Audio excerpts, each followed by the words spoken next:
rewind the stream, and we'll let it warm up. Wait, so we're live. We are live. We're warming up.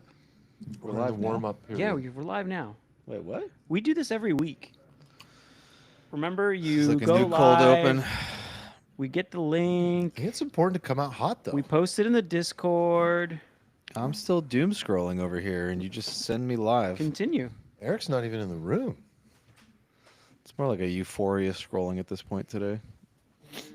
Yeah, why isn't there like a phrase? Like, is there anyone out there who isn't dooming while scrolling? Is it all doom? What does it take to euphoria scroll? Vibe scrolling. Vibe scrolling. Yeah, Yeah. just in the vibes. Yeah. You never know what you're gonna get. You just, Wait, why isn't there an AI-driven algorithm where you can just like talk to it, and kind of like cruise through content? Wait, what? Meta should be doing that. Why are they not doing that? Yeah. They could just have it like where you tap a button in Instagram and just like feed me, Yeah, show feed me this, Give me. give me latest in AI viral content, boom, or whatever people care about. That'd be good, because normally I'm just like scrolling, like, show me the thing. I'm trying to get to it. Yeah. There you go, Mark. You can go spend 100 million on that. How often do you guys use the search function versus just like scrolling? A lot. I've never been to the search, unless I'm looking for a profile. You don't search. Do you actually go in and search a topic? Yeah, in Instagram. I was searching. Like, in what app are you talking about? I just had this like curiosity on. Feet pics or No, I had curiosity on like, do Europeans eat mac and cheese? Because it's so good, and I was like, I know in Italy they're not eating like Kraft macaroni and cheese, but like Kraft macaroni and cheese, it's got to be like in Germany or something. That's what I was thinking. You mean like shitty mac? Yeah, and yeah, cheese. just like the box mac and Kraft. cheese that we all grew up on. The blue box. Not Annie's. Yeah, Kraft. Yeah. And then I was like looking it up. I put in the search box like, show me Europeans reacting to macaroni and cheese. Which app did you put this in? YouTube. And it was Oh, like okay. And there was like a ton of them. I No think way. this would work. Yeah, it works for YouTube. Search works on YouTube, but on Instagram, Zoomers search on Instagram before they go to Google. my wife searched on TikTok before Google, Yeah, and or then TikTok. or ChatGPT. She doesn't use Google. Yeah, Google's. I will say, I got to give you credit, Nick. Oh yeah, Gemini Damelo. has gotten so good. Mm. They have made such a comeback. Yeah, they stopped being trash. Gemini is my preferred AI of choice Wow. by far now. Where does ChatGPT rank? Because I'm still using that. I mean, like, I still use it a lot, but the Pro 2.5 model is glorious. Is that a paid pro? I think. I think you kind of have to pay for it to get the real deal. I think it's included in my Google subscription for work, Oh yeah.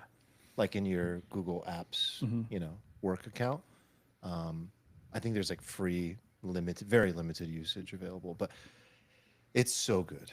I am using it all day long. The context window is enormous. Yeah. And it's just the smartest, best model for deep work. I used the Gemini app. I was testing it. I think I was at a conference, and yeah, you can turn on the video and be like, "Help me with this." The speech is pretty good. I was like, "I'm in this hotel. How do I get to the gym from my room?" And it was like, calculating, go here, go here, go here. I use the deep research function a lot, and the deep research function for Gemini on the Pro model is way better than ChatGPT. I love that thing. I still underutilize it. I feel like every day before I leave the office, I should give it a project and then come back in the morning and be like, come back and read it. Like it's like having a full-time analyst on your team. And I think one of the advantages that Gemini has is, Google search, YouTube transcripts, and being able to just like scour the web more kind of deeply than ChatGPT does. I will say though, have you guys noticed?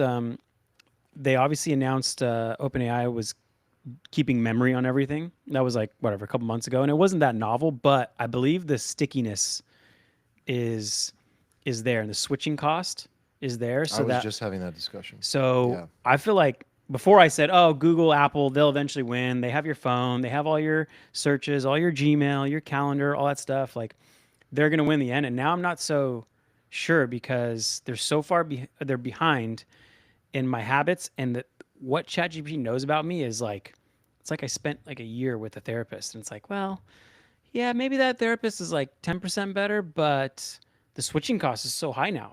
The thing has to relearn Yeah. what I do, where I live, and all this, and now it customizes things without me even saying it. So I don't know. I feel like it's getting to the point where the switching cost is too high, and they're I totally agree. becoming a I think lifer. memory is a very important feature because my co-founder was trying to convince me for a while now. He's like, dude, you need to be using Pro 2.5. Like, gotta switch over. seriously. And I was like, but dude, all the memory, like, you don't understand how well ChatGPT knows me. Like, it knows my business better than we know our business Yeah. at this point.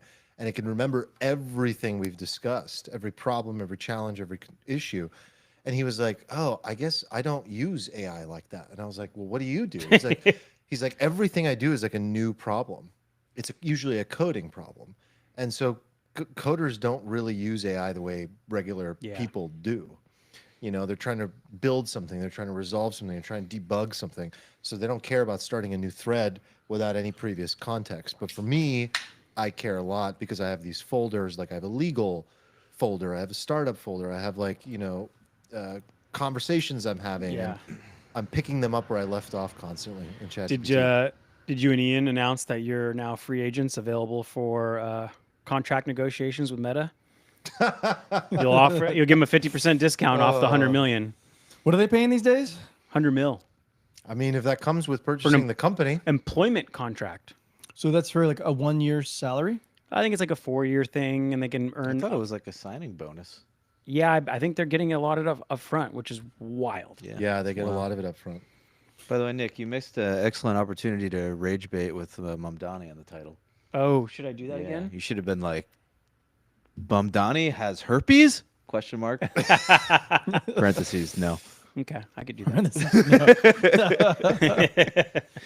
We got a few new members last week We did. with like that. We just tapped into socialist YouTube. It was great. That was a cool convo. I'm socialist YouTube curious. I want to have Okay. conversations with these people. Don't you dare. Is there like a catchy word for this? So curious? Is a socialist just like a communist in trial mode? You know, like getting to full communism. Like once it's like in effect, it becomes communism. It is like a very like nebulous distinction in my mind. You know, Very nebulous. it's like Okay. I think of them. All as right. the same thing. I was a hardcore communist. you're The a communist trap has been set. Pretty much. Come into the den. fishing for commies. I literally put Mom Donnie curious, so let's see what happens. Yeah. Anyway, I think it's 100 million up front, and maybe like up to a couple hundred million more. And you kind of think about it, like someone put in the Trello that like these engineers are making more than Ronaldo, which I think is probably not true, but could. No, they had the 100. Ronaldo had like an $80 million signing bonus. Oh, the signing That's bonus. the transfer fee. Yeah, it's Come a transfer on. fee. It's what they paid the other team. To just- Ronaldo's annual salary is 215 million. Sure, but the other team paid $80 million to get him. That's the Meta's transfer paying fee. $100 million. But he's not making more than Ronaldo. But shouldn't he? Shouldn't they? Like, what's It's an bigger interesting impact on question. market cap? I mean, Is it Mamdani would say that none of these guys should be making any of this. That's too much. billionaires shouldn't exist. Yeah, it shouldn't exist. No, $100 million. He's cool. And the funny it's thing the is, last That's billion. reasonable. this was pretty much free for Meta because once they announced that they just stole all these people, I'm pretty sure the market cap like covered it like 20-fold. Yeah, the stock market's an amazing thing, right? You're like, where are we going to get the money for this? And you're just like, We took I don't care know, of it just for you. Just put blockchain in the name or something, and then say, boom. We just spent an extra couple $1 billion. Oh, it's back. It's nice. I wish I had that kind of mechanism in my life. Like I could just like announce I was going to do some things, and then my bank account just goes up with the future value of my net worth. That'd be amazing. Yeah. Or then I have like a particularly rough night and wake up and I'm 30% poorer. Good double-edged sword. Steven hasn't been in Discord lately, so Yeah, all sorts of people tracking my on-chain stats and everything. Could be bad. All right, boys. What are we drinking there? You have a I got hell of Tall a Boy. can. Tall boy of what? This is the Pizza Port Chronic Amber Ale. Local. A local, yes. Pizza Port's a good beer. It's a great beer. San Diego has Very good beer vibey. scene. It's got surfboards all over the can. San Diego was like a mecca for the craft beer scene at one point, and then I think it just like proliferated. We sold out. Ballast Point. That's right. A Billy. Constellation. Billion. That's too much. Too much. You cannot have. You cannot have. I'll drink your beer, but you cannot have. Eric, what do you got there? You have a potpourri. Yeah, it started with a high noon, Okay. and then I'm gonna take it over to boat beers. You know what's like unreasonably delicious is those high noon like iced tea things. Yeah, I mean high noon everything is pretty good. But like the iced tea ones are just oddly delicious for some reason. It smells like alcohol in here. It smells like Grandpa's been drinking whiskey for 'cause like the whole day, the and you walked into his CO2 living room and you're like, "Whoa!" The CO2 levels in this room are. The there's- ventilation's not Is that good why, in here. as the pod goes Oh, on, the I get fan's dumber? not on. The fan is not on because Seriously. it gives a little reverb on the mic. I need It a little does? air purifier Yeah. in here. What? Should I bring my office air purifier in? Probably. I probably should. Yeah. I just want everybody to know how hot this fucking I'm studio drinking is. Colonel straight. Ooh, E.H. Taylor. Hell that's a yeah, good buddy. one. That is That's great. what- I it's called, see. right? I see. You got your meta glasses in. Congrats. Click. I don't know if I like that. Gotcha. I do. I don't know how to feel about them yet. They're too small for your giant head. Found out I have a huge head, bigger than average. Do they creak when you put them on because they're bending past their? Well, I bought them online. I just bought the regular size and I put them on. I was like, ouch. Did you kind of go like this? That's They go out. no. This is the one that fits me. Wait, they make them in wide? They make them in narrow for your little head. And then, You do not. Yeah, Oh, sure. Eric Kyle. couldn't even put these on. No, I don't want to ruin them. Day one, come on. Had to go wide, Moon face. girthy. Yeah. Girthy head. Okay. Well, let's give a shout out to our sponsor. Go to ZBiotics.com/alfalfa. Use the code alfalfa at checkout to get the pre-alcohol probiotic. I saw in the Discord, the boys were drinking their pre-alcohol an hour and a half, perfectly timed before the pod. Good boys. To prepare. So shout out to the people in the Discord. Yeah, as a reminder, it's a genetically engineered probiotic. Takes care of that nasty toxin, Acetaldehyde. which is the toxin that makes you sick after you drink alcohol all night. And you take it a few hours before you start drinking, and you can have a better morning. You can hit that workout, do work, and yeah, try it out. We've been trying it for years. We loved it before we had it on the pod. And if you use the code alfalfa at checkout, you get 15% off. And if it doesn't work for you, they will give you your money back. So thanks, ZBiotics, for supporting the pod. Go to zbiotics.com/alfalfa. Alrighty. Yeah. So is it weird that we don't know names like Yahoo you know, but we know Ronaldo? You can show this little graphic. Oh yeah, this guy must be like a Like, goat. are these actually the most important people? This guy is just drowning in puss now. Jesus. It's just immediately inundated. This guy is probably not. Yeah, so these are all people that worked on foundation models to some degree, whether it was an image model or O3 or 4.0 or whatever. Like they've got the knowledge. But do you guys think that what do you think is the primary motive for what Meta is doing? I don't think it's to compete to create the best foundation model possible. I don't think that's the only motivation. What would it be? I saw a good take by Yassine on Twitter, and he was saying that Mark understands something that I do. He was giving himself a lot of credit, and he was like, VCs patting themselves on the back. he was like, this much older, experienced man understands something that I've been thinking about for a long time, which is that OpenAI is disrupting the meta monopoly. And ultimately, the reason to take this talent to declare war, to crush the enemy, is to ensure that they don't lose this monopoly they have over the algorithm. Because the algorithm is currently what's in control of how we spend our time and attention across Meta, products like Instagram and Facebook and WhatsApp. And OpenAI could completely disrupt that, not to mention Anthropic and Google. And so stealing this talent from these organizations is not just to improve the core product, but it's to ensure that they don't have the manpower and the intellect to be able to actually kill the way that we currently spend our time, which is going to be a more AI first experience in the future. I'm adding a lot to what he said, Yeah. but that's kind of my interpretation. Is like they're going to kill the algo, and if things are going to be natural language, AI first experiences, like we've talked about, it's important to have the best talent to prevent your competitor from taking what you already have, which is the status quo of people's attention on your platforms. I wonder. Strong take, I think. Yeah, I saw Sam said mission will beat the mercenaries, but I was like, I don't know. Didn't he prove that there's always a price? You know, like if you think OpenAI is going to be the winner, you believe in the mission, and then someone dangles $100 million in front of you, you're like, yeah, cool. I imagine Zuck had a pretty good pitch. He was probably like, well, first, here's a fuck ton of money. Here's life-changing money.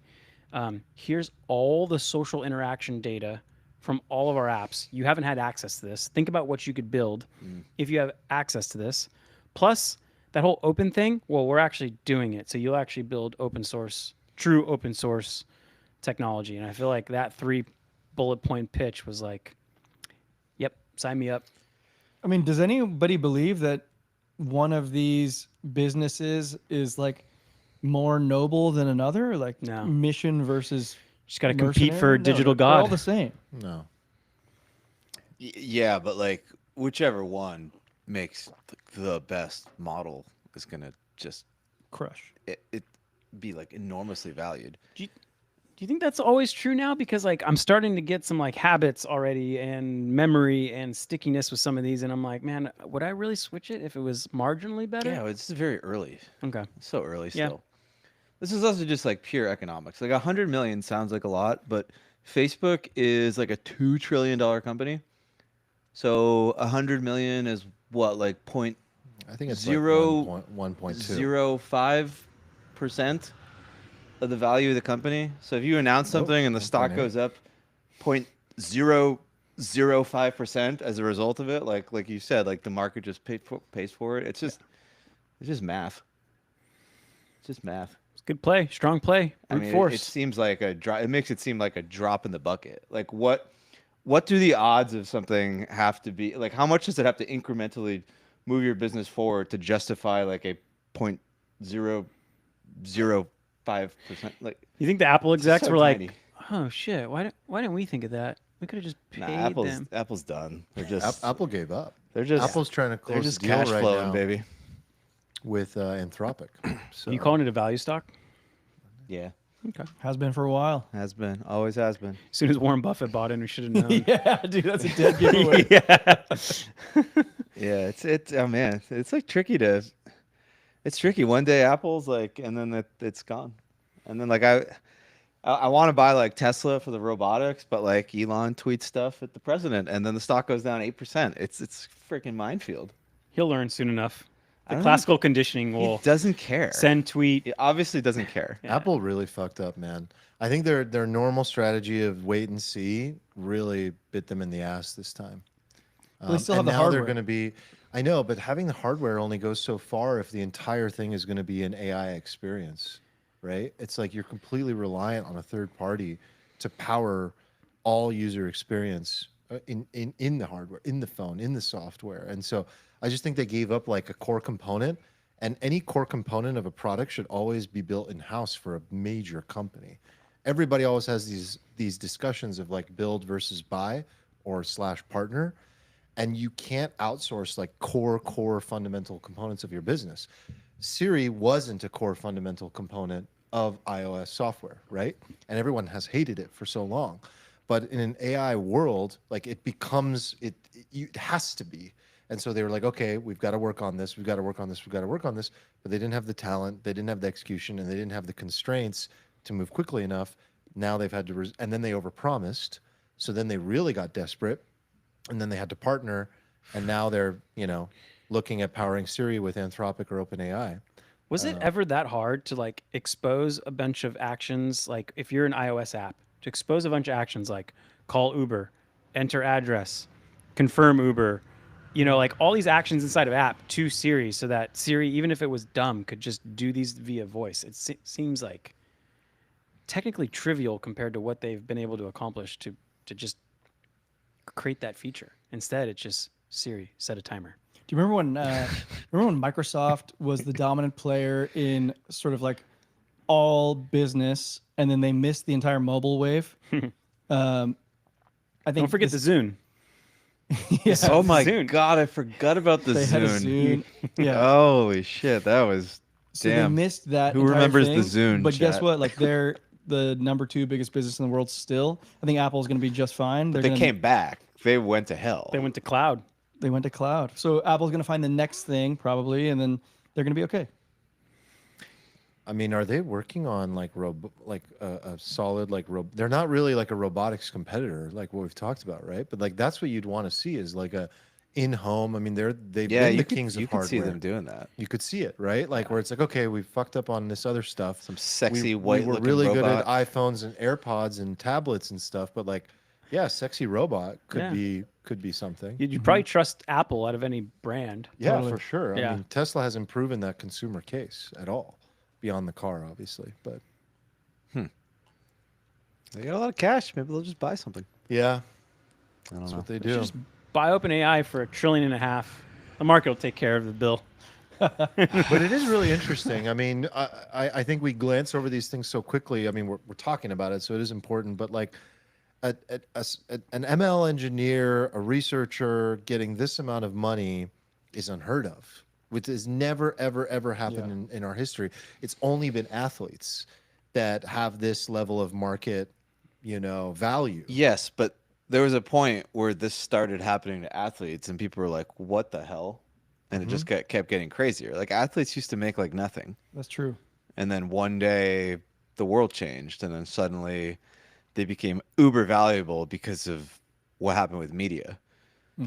Well, with media, and they became businesses. They became mini businesses of their own. They could drive the market cap of a team. Like acquiring an athlete for $200 million as a soccer team, only some teams can do it. But the ones that do it do the exact same thing that Meta did. Their market cap and value goes up overnight. They sell $100 million in jerseys, within the first few months. It's like they basically profit on that expense that first year immediately. Like the fandom, the tickets, the viewership goes up, their sponsorship goes up. Like they work that into their calculus, and it's like very clear and obvious acquisition when they do Yeah, it. but like athletes weren't that valuable, and the only vector of monetization was ticket sales, and then radio made it like slightly better, and then TV was like okay, and then like TV changed it. advances in TV, and then you had social media, and now when like you have like a what are you wearing, Miami? Now you have like Miami, they've got like these TV deals, they've got like social media. These people are like ubiquitous all over the place now because your athletes also have social media presence. They're wearing your brand.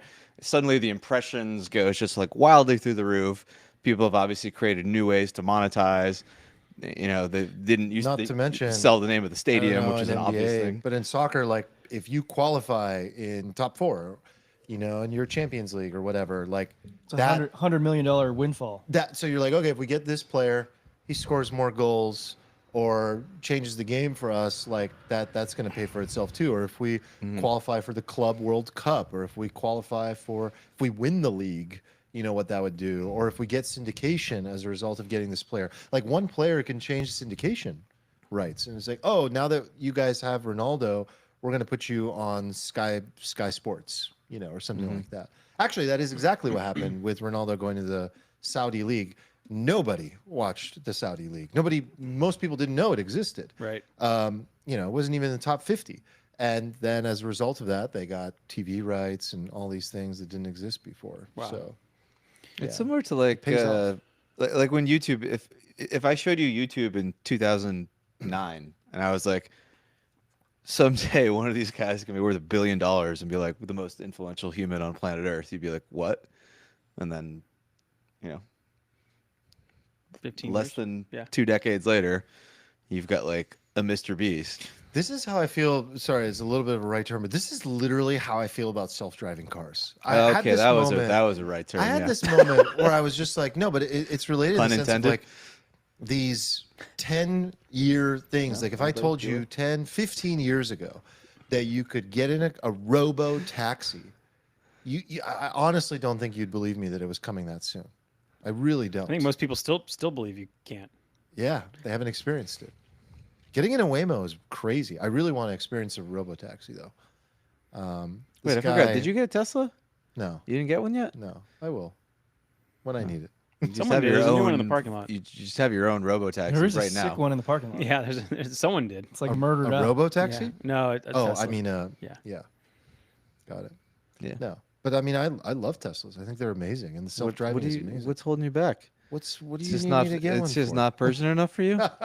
It actually isn't. Yeah, I Erica know, doesn't That's why I said it. What if you get Kills white on you. white? She It literally kills doesn't your like kills them. your inner Shah looking at that Model She Y. literally You're doesn't like, them. "Ugh." It's not luxurious enough. Everyone It's has not. one. It's just not wide enough. Yeah. It doesn't obnoxiously take up enough space. She keeps complaining about the quality. I'm like, it's the best car. The quality. Yeah, apparently the quality. Women, Well, that sounded sexist, but no, they care about the way the signal. Well, The the door's a Y, little well, light. the threes and they're like budget cars, but you get like Yeah. a nice what's the other one? The X? the one that's like S yeah, is like the Oh, yeah. 120K Y. car. Yeah, Oh, those yeah, are that one. no. The Y is like that's a cheap. That's like 50, a 60. cheap car. Yeah, it's Yeah. not. It's not that much money. Mhm. But like you get that nice model. I think they're- Plaid. Yeah, you get the Plaid on the whatever the main one is, the big boy, the sedan. It's more Persian. Someone in Take our up more family space. got the. Well, she's like, let's get the Mercedes one. Someone in our family got the Doesn't Mercedes. drive you. No, it does. Not well, well. it doesn't. Well, they have their own tech. Yeah, but it's worse. yeah, I know. Yeah, but it's electric. It's like you're like, Mom, can we go to McDonald's? And she takes you to like Burger King. You're like, no. So Steven got a Tesla. He got the Meta glasses. Uh huh. Armand's got the Meta glasses. Tesla Oh. soon to follow. Oh. You can guys play- are play more alike than you pickleball. think. Yeah. What else should I do, Steven? I mean, I'm flattered. You just Wear more Viore? Yeah, Imit- Viore. imitation is the what's the saying? I don't know how to feel about him. You said I would love him. My co-founder said I would love him. I just love don't know him. what to do with him yet.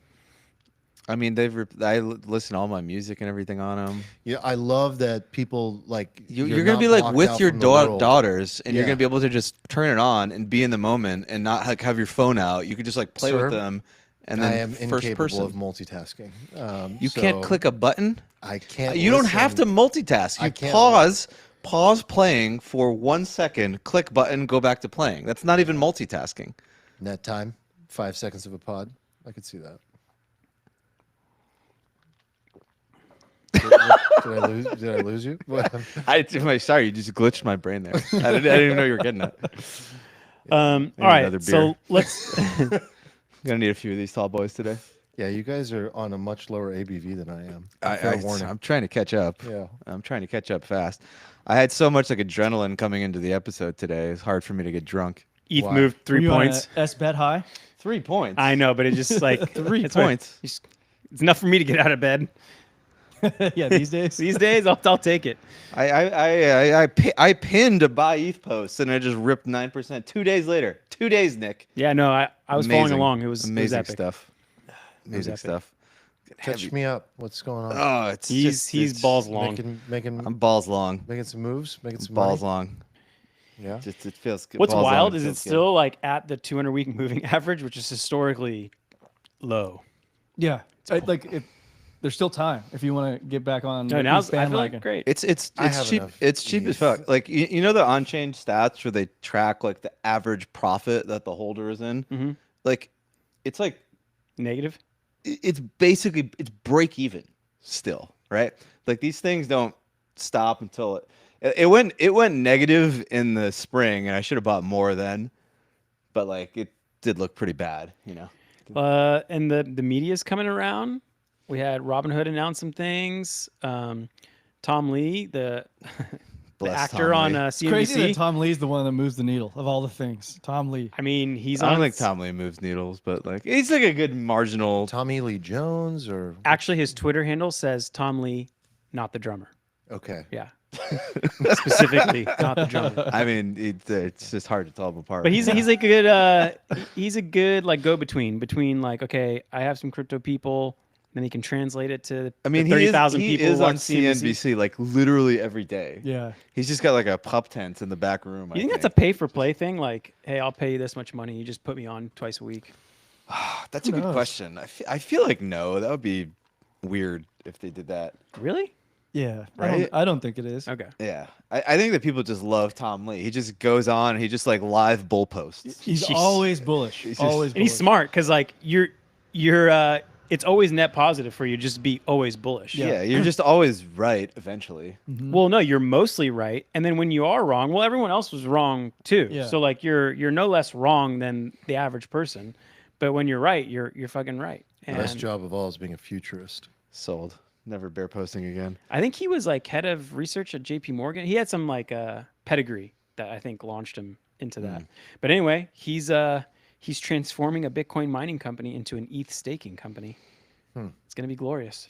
Oh, it's We great. got 2 horses in there, SBET and whatever. Tom- BMNR. Yeah, BMNR. I think TradFi just like clearly has like a boner for stable coins, as Yes. evidenced by the fact that it just bid circle up like 8x beyond like whatever the fuck it should be valued at. And I think the idea that, you know, ETH is like it's like the home to stable coins. I could see people getting behind that. And then next thing is like tokenization. Larry Fink was talking about it for a while, but Robinhood just did it. On Maybe Arbitrum. in a questionable way, Dude, but Robinhood sent it the other day. It was awesome. you still hold that one? Much less than I once did. But you had yeah. more of that God, than we were coins. shilling that thing at $7. Yeah, And you also made good money. you my called calls. out like 6 months ago, a year ago, that like, hey, Hood is gonna do better than coin. I didn't Yeah. listen to you. Should have. I didn't listen to me either. I don't like. Well, I like, dude. I hate like I have this like I have like my investment bucket, and then like I don't like selling it because then I'm like, oh, I got to pay tax now, you know. And I did end up selling coin in the spring, and I bought some Hood, not enough, and then I ended up buying more like the other day. But yeah, it's just like it's just so hard to sell stuff in that bucket because I'm like, oh, I'm gonna pay tax. You take like an immediate like big hit on it, you know, like just 30%, and then so I don't like doing it.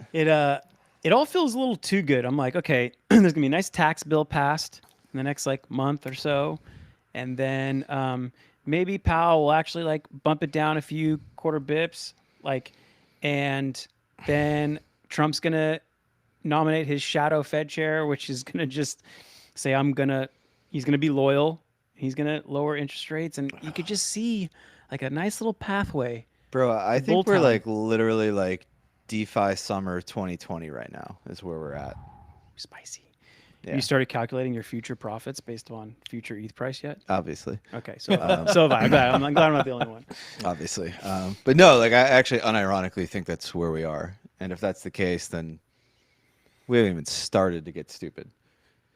Like, can you imagine Bitcoin goes to 300K? Like, what some of this other stuff's gonna do? Oh, I don't know if that's gonna happen, but yeah, I could imagine.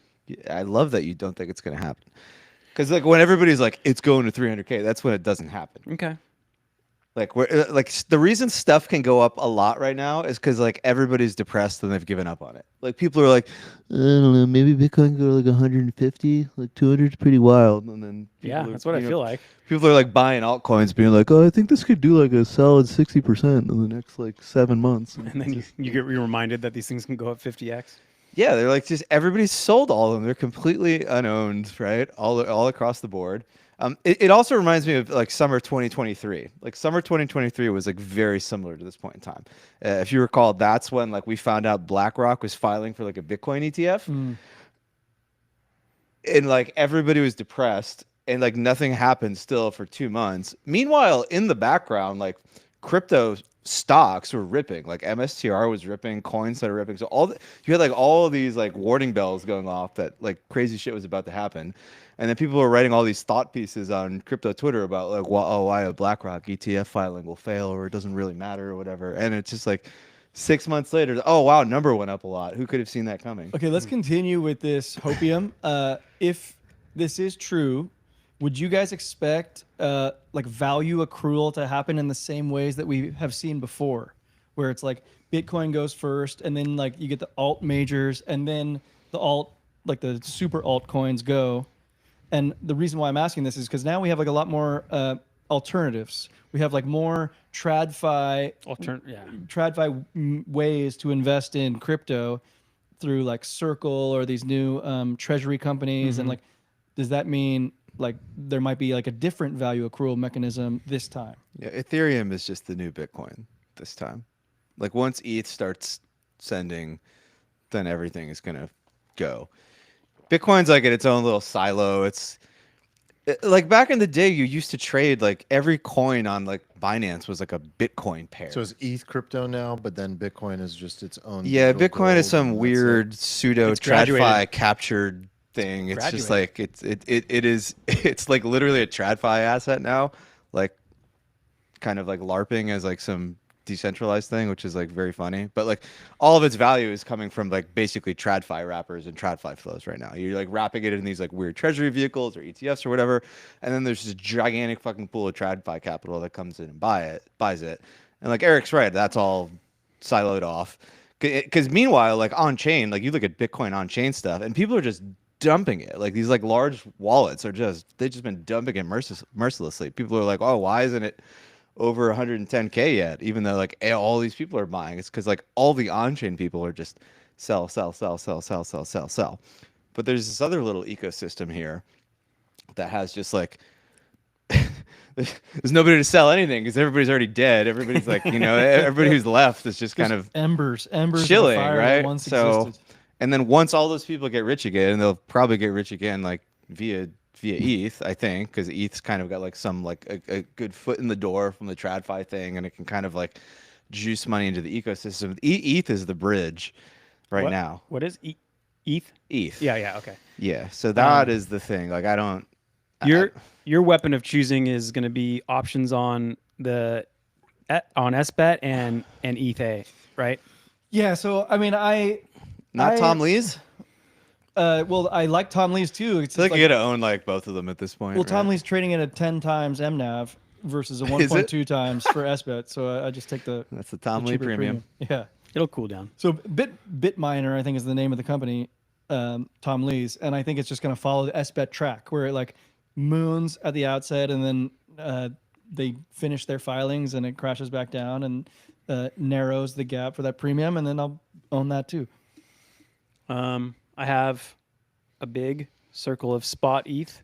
I have some options contracts on ETH, and I guess some of the DeFi stuff like Uniswap and Dude, Uniswap CryptoPunk. I don't know. looks so good. Will right now. CryptoPunks come Oh back my if God. ETH goes up?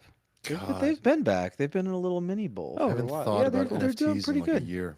They're doing pretty good, and they're doing pretty good when nothing's happening. Still, I think they'll do well. Cool. I think they'll do well. I like those and plays. I will be selling my punk. Wow. Just Well, I like those plays. I still think that the long dated options on ETH and ETH adjacent stuff are like wildly underpriced. But they're not that long. for 6 what it can months. do. That's what scares me. Yeah, that's the 'Cause issue. things cannot happen for 6 months. I mean, they cannot happen for 6 years. just Apparently, roll but- 'em. All right, what? Roll them every month? No, wait 6 months and then What if they're not good? Well, in then you 6 lose the months? money. Oh, thanks. Then you lose. yeah. All right. You think you just get free money? You I don't that's know. how I was this thinking works? about rolling them in like August and just keep pushing them out. You're good. We got a new Fed chair coming down the pipeline. Yeah. Like a complete stooge. Oh my God. It is it's looking spicy out there. It's looking very spicy. I'm excited. I'm excited too. I can't wait. Can I read you guys something? Yeah. I came across Please. that. The moment I said that, I lost it. Uh, I'll grab it. That kind of, I think, encapsulates how I know you guys are very active, and probably a huge portion of the reason for me that I'm not is it's always been like a level of time and how I allocate it, but also what I've believed to be true about how you manage money in your portfolio over a long enough term time horizon. And there was this tweet that I think like really just encapsulated it very well. So here's the tweet. Had Chamath sat on his hands for the last 15 years, he'd be worth over $30 billion. from his Facebook stock. But he sold his Facebook stake, allocated in a zillion other places, and is now worth a paltry $1 billion. A billion is a billion, but is this not one of the worst trades in history? I'll also read you Chamath's response.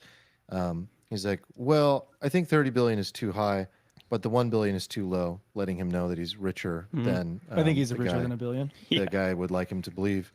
And then he said something that I think was a bad response because it didn't make sense. He was like, in the end, it's about the freedom to do whatever I want and say whatever I want whenever I want, which had nothing to do with like the tweet. But my point is like, it gets so fun and easy to get overactive. And every cycle when I look back and I look at the allocation that I allow myself to trade, I usually have a couple big winners, but I haven't ever sat back and like done a retro to see like would it have been better off just in having left Bitcoin it or all something. alone and left it. And I was thinking the other day about like what my current barbell would look like. And I've started to move in that direction again over the last week. And I think it's literally just like Vanguard index funds. And then, there's like a waterfall of like maxing out retirement accounts and things like that, tax advantage accounts. But in general, like index funds and then crypto, but largely Bitcoin. And that's basically it. And I feel like for me, I'm not speaking for you guys or anybody else out there, but for me, I think if I leave that alone over this debasement period and debt and inflationary period, and maybe the interest rates come down and all of that. But I do think that I'm playing the asymmetric upside with Bitcoin enough. Like there are other higher asymmetric plays. And then I'm playing the stability and hedging against like inflation and dollar debasement, but then also making sure the portfolio doesn't become too volatile. And I also have liquidity as I need it with the index funds. And I can leave the Bitcoin alone. And that to me, like at this point, after the few cycles I've been through, just feels like the right move. In particular, when I look at someone as smart as, I know we give Chamath a lot of shit, but as someone as smart as Chamath, who has access to the best information, who's very close to the money printer, who has a zillion different ideas and ventures and opportunities coming to him, and has taken a very active approach, and yet ended up completely losing. By 95% compared to what he would have had if he had just left his main big winner But alone. those aren't the same thing. Like he was balls long, one stock that was crushing. That's Yeah, meta. but that's like the big you're pitch talking, for him. But you're talking about diversifying through index funds and stuff. Like he's balls long meta. Yeah. I mean, That's completely different. You probably know this stat, but like, what percentage of stocks in the S&P over the last 100 years made up like 90% of the gains? Yeah, well, Probably, yeah. It's a few. It's a very it's a shockingly tiny number. Yeah. It's like low single digit percent. Like right? if you give it 50 years, they recycle the top names recycle. like Is that they what you're just saying? companies just die. Like the vast majority of companies just die. Right? That's the beauty of index funds. Yeah, but that's like this tweet is kind of dumb because it's just like a hindsight tweet. It's like, oh, you didn't hold on to the 30x, bro, in a world where like statistically speaking, at that point in time, there's probably like a 97% chance That's that a total hindsight. wouldn't 30x, right? I think the point it illustrates is like if you think you have a winner, you should ride your winners. No. If you think you have a winner, you should ride your winners. So like what percentage of his net worth at $1 billion was in Facebook stock? Like 99%? Probably, yeah. Yeah, like you're saying to me like, okay, I have $1 billion. 99% of my net worth is in this like speculative tech startup. So the correct play is to just ride the winner. I mean, it wasn't a speculative tech startup, but Yeah. I mean, it's not when he was holding speculative. $1 billion of it. but the it point is, goes against what you're speculative. saying, which is to diversify. I and have, I could show you like I agree that he had to do it. 100 companies at the He had no time of choice. Facebook that had like a similar trajectory and then just ultimately sputtered out and didn't do anything. He was way too concentrated. He did what he Yeah. had to do. There was no way he was going to leave it all on Facebook. It was never going to happen. But I think it illustrates what resonates with me, where it's like you sometimes just don't need to touch the buttons. No, I think you're right. As often as I think you you're. think. I think you're That's, right. I think what the point. That is correct. But let's not forget that the point of concentrating is to get rich. The point of diversifying is to stay rich. Yeah. Once you concentrate and get rich, you should diversify unless like you just like you have to. really care about being worth 30 billion versus 1 billion. Like the risk of being worth 30 versus 1 billion or going from 1 billion to like 10 million. That's what I think like his insane. response should have been. Yeah. Like his response was It didn't weird. make sense. Oh, I just wanted freedom. Like what? No, Well, the response should have been, I got rich enough. I wasn't going to take the risk of. Yeah, that was losing the it all." obvious response. Yeah. I'd argue if you really talk to him, he'd probably be like, my life's so much better that I became like a capital allocator because he got influence and authority and social respect. Like when you're saying, hey, I'm handing out $1 billion to the companies and things and I'm donating, like What I for expected him, you to know, like also it made say it is better. like, hey, bro, I'm the billionaire here. Like, don't worry about it. Eric's over there just being like, he should have sold calls to buy puts and hedged the whole thing, and he would have just kept it all in meta, would have been hedged, nice little income stream, sold the tops. Yeah. No, I think Armand's right. It just feels lame. I bring it up though because I think that there are a lot of people out there who are not equipped or not allocating enough time to become an expert to play the game, and that's why I don't. Like, I'm not going to invest enough time to be good enough at this. So if you know that fact about yourself, you have to play both sides. That's why there's a barbell. You need some asymmetric win opportunities, and you need some stability. And you have to be able to ride through the volatility when Bitcoin drops by 70, 80%.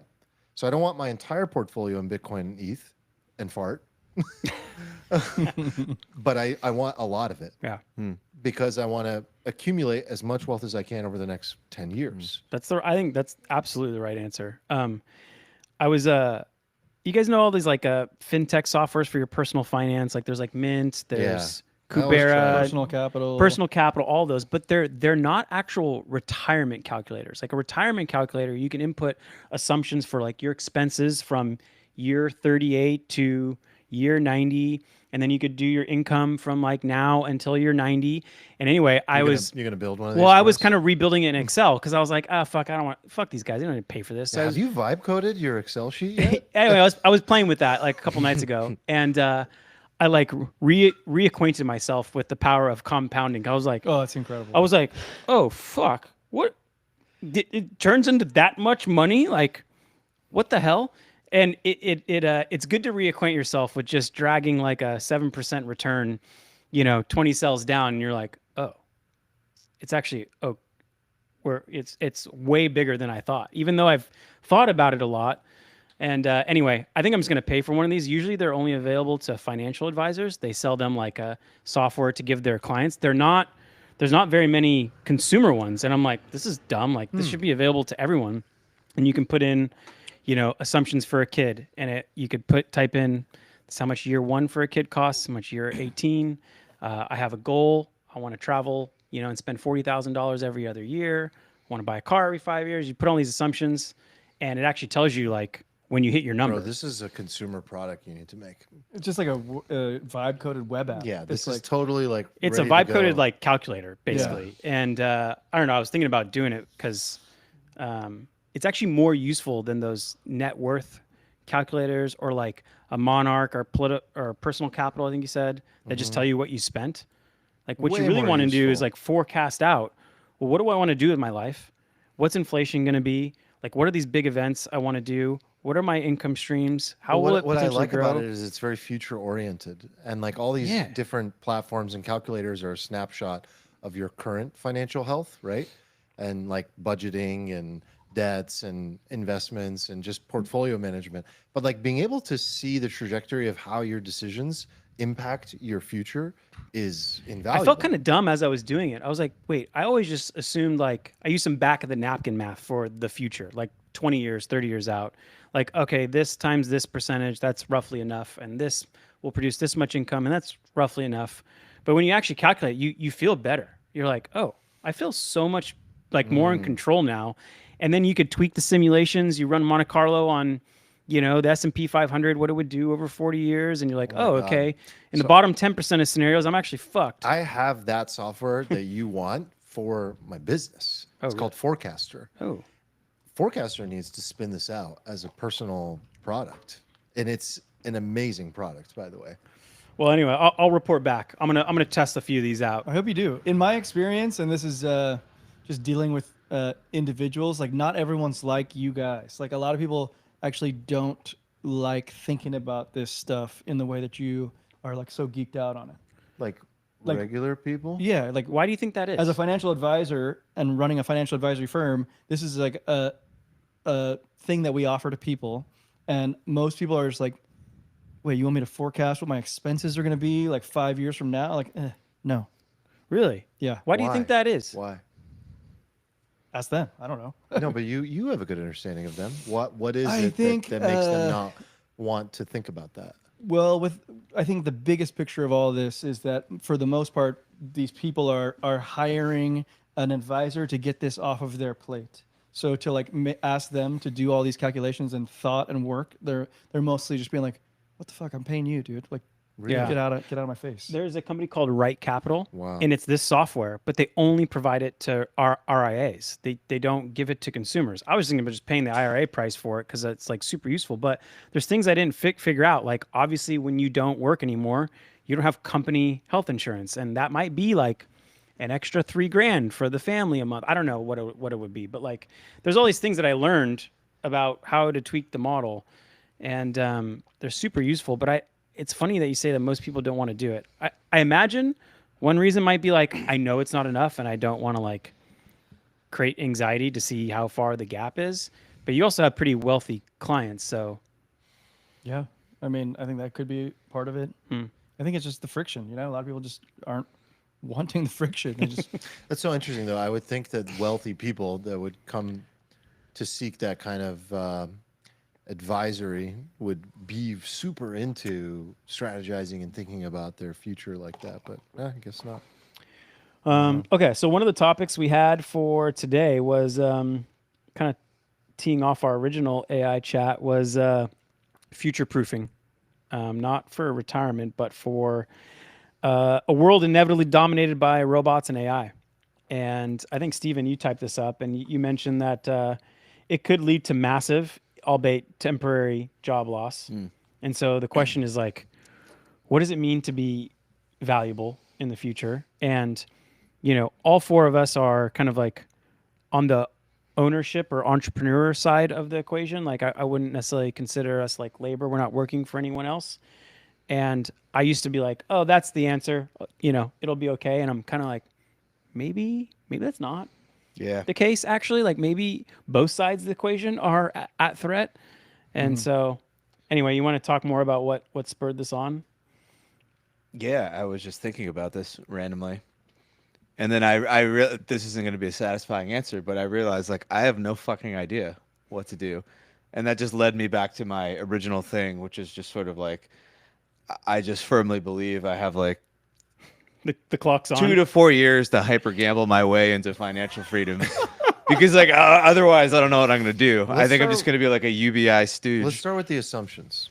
What is the world that what do you assume the world will look like, that you assume at all that you'll have an inability to be of value or generate value? So to or what degree is AI taking over everybody's job Everybody's, even and in robots are taking over entrepreneurs. everybody's job? Like it. A lot.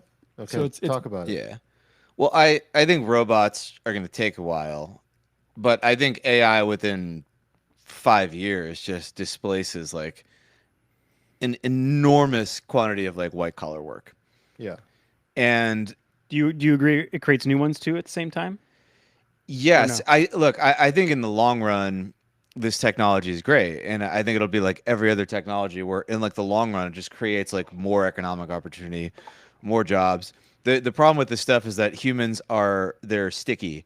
You know, basically you can only like innovate so much within like a generation of humans. Like within generations, humans are like wildly adaptable, right? But you take one generation of humans that's like sort of trained, educated for a world their entire life, and then you just rug them of that world.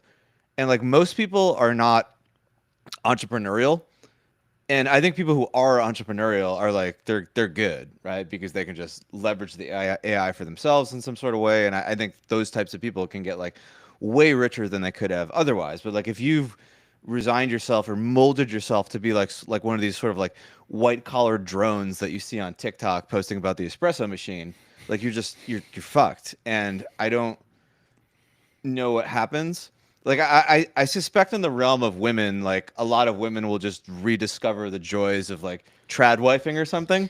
They'll be like, oh, Not if the just husband's not making any money. no, they're just gonna find themselves like an AI husband, right? But like that, and that's probably honestly what I would do if I was like, oh shit, I have not prepared for this world. Guess I'll just fall back on this.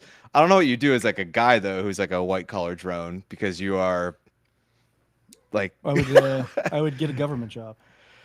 They never go away. well, I mean those. We don't know which world we're gonna be in. We don't know if we're gonna be in like Zoran world or like, you know, Trump aftermath world, like JD Vance world. There is a world where like I do think like left populism wins and everybody's just working for the government, and like everybody has these just like made up fucking jobs that are just funded from like tax money extracted from like the capitalists who are just making like, bank on AI. That's probably like UBI in nature, but just like hidden in a way. Like we're pretending to be like doing a government job, but we're just collecting UBI. Yeah, no, that's exactly what it's going to be. And I think that's like the much more likely scenario, because like I think a lot of people recognize that like people need to do things to have purpose. Like we can't just send them checks. Like even Bernie Sanders knows that.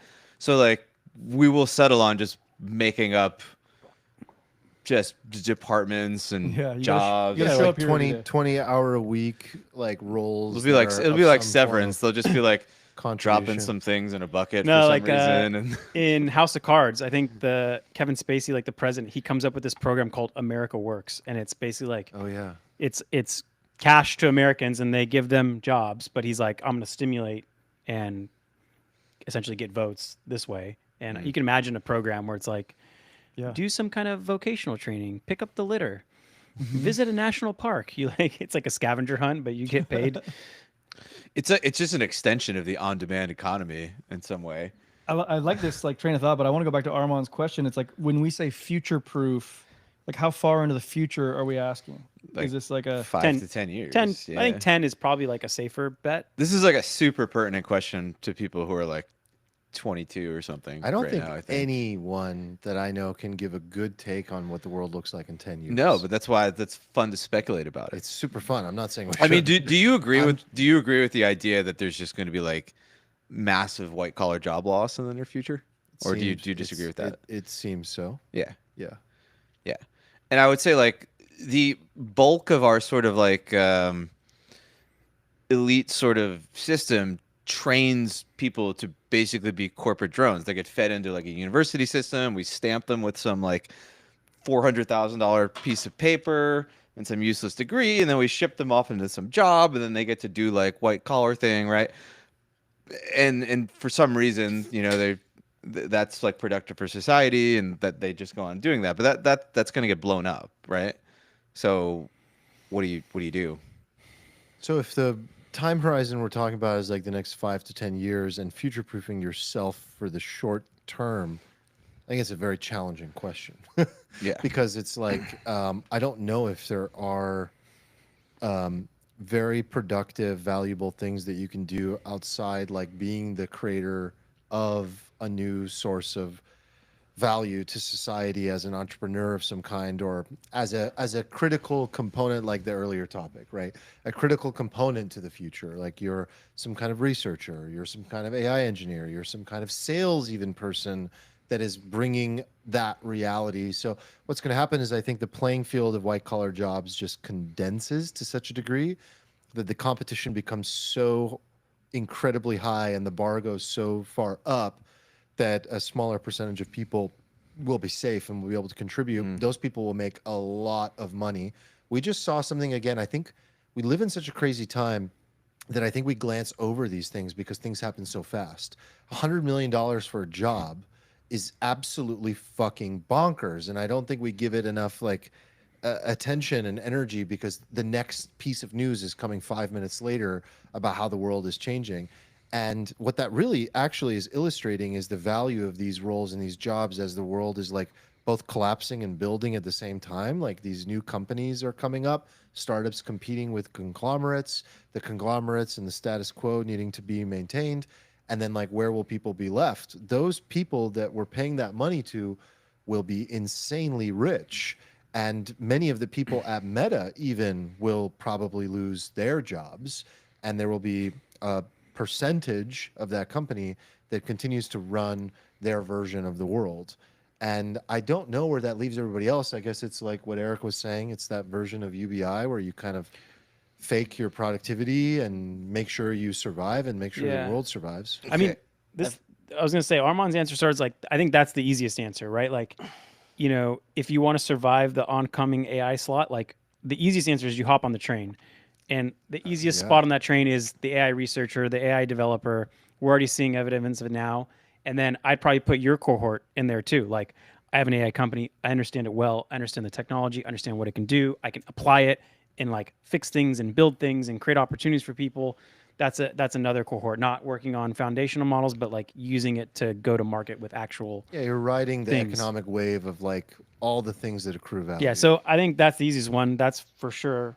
And then it gets very gray almost immediately after that. I know what I would do now that we're thinking about this. Well, there's like two options. So if I'm 20, if I'm 22 right now, I think I sort of have two paths to go down. One is that you just sort of like really embrace the AI, right? And you just resign yourself to the fact that this is what the world's going to look like. And you just be like, I am going to be the most knowledgeable AI person on planet Earth. I'm going to use every model. I'm going to understand every model inside out. I'm going to think about it and use it all day. I'm going to prompt engineer, whatever. And you just put yourself at the top of the heap of those things. The other interesting way to take this, if you're not like a tech person, I think is to like kind of go like the route of like capitalizing on the boomers in a way. And there's like kind of ways in which you can kind of mix all these areas. So one obvious area that you could just go into, like if you're just like, oh, no, fuck this, like I hate this, I don't want to deal with this shit, is like healthcare. Like Yeah. you're probably gonna see nurses making like 200K a year pretty soon because there's just not any of them, and there's just an infinite amount of like old people, and the robots aren't catching up fast enough. And then the other interesting area of opportunity, I think, is that like all of these boomers are retiring and selling businesses. So you could just sort of dedicate yourself to sort of like buying some like elbow grease type boomer business, like landscaping companies or like pool cleaning companies or and these types of businesses are interesting because you're sort of like isolating yourself off from like AI, but then you're putting yourself in like an ownership role, and then you're positioning for like a world where you could enhance the value of your business via robotics eventually when that comes in. So you So- like buy like a landscaping company, you buy like a bunch of landscaping routes, and then like you You're make still- cash flow. Go I ahead. And was then gonna say, like, eventually Senior robots. housing is. I've been looking at more senior housing deals versus apartments because of this trend. But would that fall into that safe category that Probably you're yeah. describing? Yeah. Okay. But like I like the I think idea of that's like still getting very into businesses entrepreneurial that, that cuts most people out. I think but that's the why I said like you barbell- could just go into I think the these barbell other that areas. that I see is like you either like really ride the wave, you join one of these startups, you join one of these like big foundational model companies, you get really good at this stuff, you become more entrepreneurial than you used to be, or you take some sort of like early stage role and you become like a critical component to a rocket ship company. The other way is like the complete opposite of the AI wave in general. Is like you're alluding to it, but I think it's not the owner role. I think it's the individual craftsperson, tradesperson role that we've touched on before. You can become a craftsperson, a tradesperson of some kind that is actually highly in demand. I think in this new world, and you don't have to own your own business to do so. You can work for an electrician company, a plumbing company, a landscaping company of some kind, and like be highly of value and completely opt out of the game. And I think human beings will still always want to engage with other human beings. Even when robots arrive, they'll still need to be managed by human beings, even in restaurants. You've brought up that example But before. now that you mentioned it, like sales is an Yeah. interesting career. Yeah. Like if you're cut from that cloth, a lot of people aren't. Yeah. But if you are, that's probably like But I Great. think it either becomes like you go even harder on using your mind and the computer, or you go really hard on using your hands and your labor to make very intricately like specific problems solved for fellow human beings.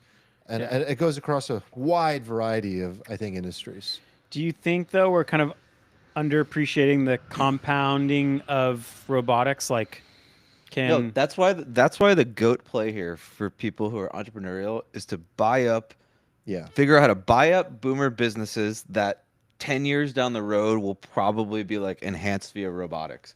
And then you put yourself in this like What about for amazing labor, position. like the non-entrepreneur? I think that's the toughest one to solve. Like, Well, yeah, I mean, sales, industries like healthcare, where they just are going to need fucking humans. I don't know. Like Armand was showing me like a little sales demo like a month ago, and it was like Yeah, AI will 90% very well. AI I think, demo. I like, think sales is fucked. Yeah, I think Yeah. sales You is think fucked so? too. I think so. Yeah. There has some elements of Yeah. sales. I probably agree with you. I mean, if customer service is Yeah. fucked, I think Yeah, we sales talked about is this, but next. like the enterprise deals will still need a human, like the enterprise Like level deals. like doctors aren't going to start doing drug deals with robots anytime soon. Like they want those pharma reps in there. Now that might be isolated to like attractive women, but you know, like that's not changing. Always has been. I think in essence, all it does is it actually wipes out like the majority of it requires you to be elite at what you do. I mean, I think In every way. I think my job is fucking toast. Like I cannot see a world where like 5 years from now, like AI doesn't trade better than I do. But then doesn't the market just get a little more efficient and opportunities cease to exist? I don't know what the market looks like with a bunch of AIs going But then at it. it's like a and pendulum everything. because all of that going towards efficiency like leads to inefficiency. Right. It's probably, but it's then the market doesn't become about fair value in trading the market anymore. The market becomes like exploiting inefficiencies in like AI algos or something. I mean- So it's just like kind of like a giant PvP. I was thinking game. about this a little differently. Like instead of trying to predict the end outcome of like what the job should be or what company you should start, it's probably more important to predict what are the building blocks of like your skill set and your value, because you can't predict it. We even said like this is too ambiguous to predict the end point. So I was thinking like, as an example, being well networked from a social standpoint is probably like one of those things that will always be valuable. It's valuable now.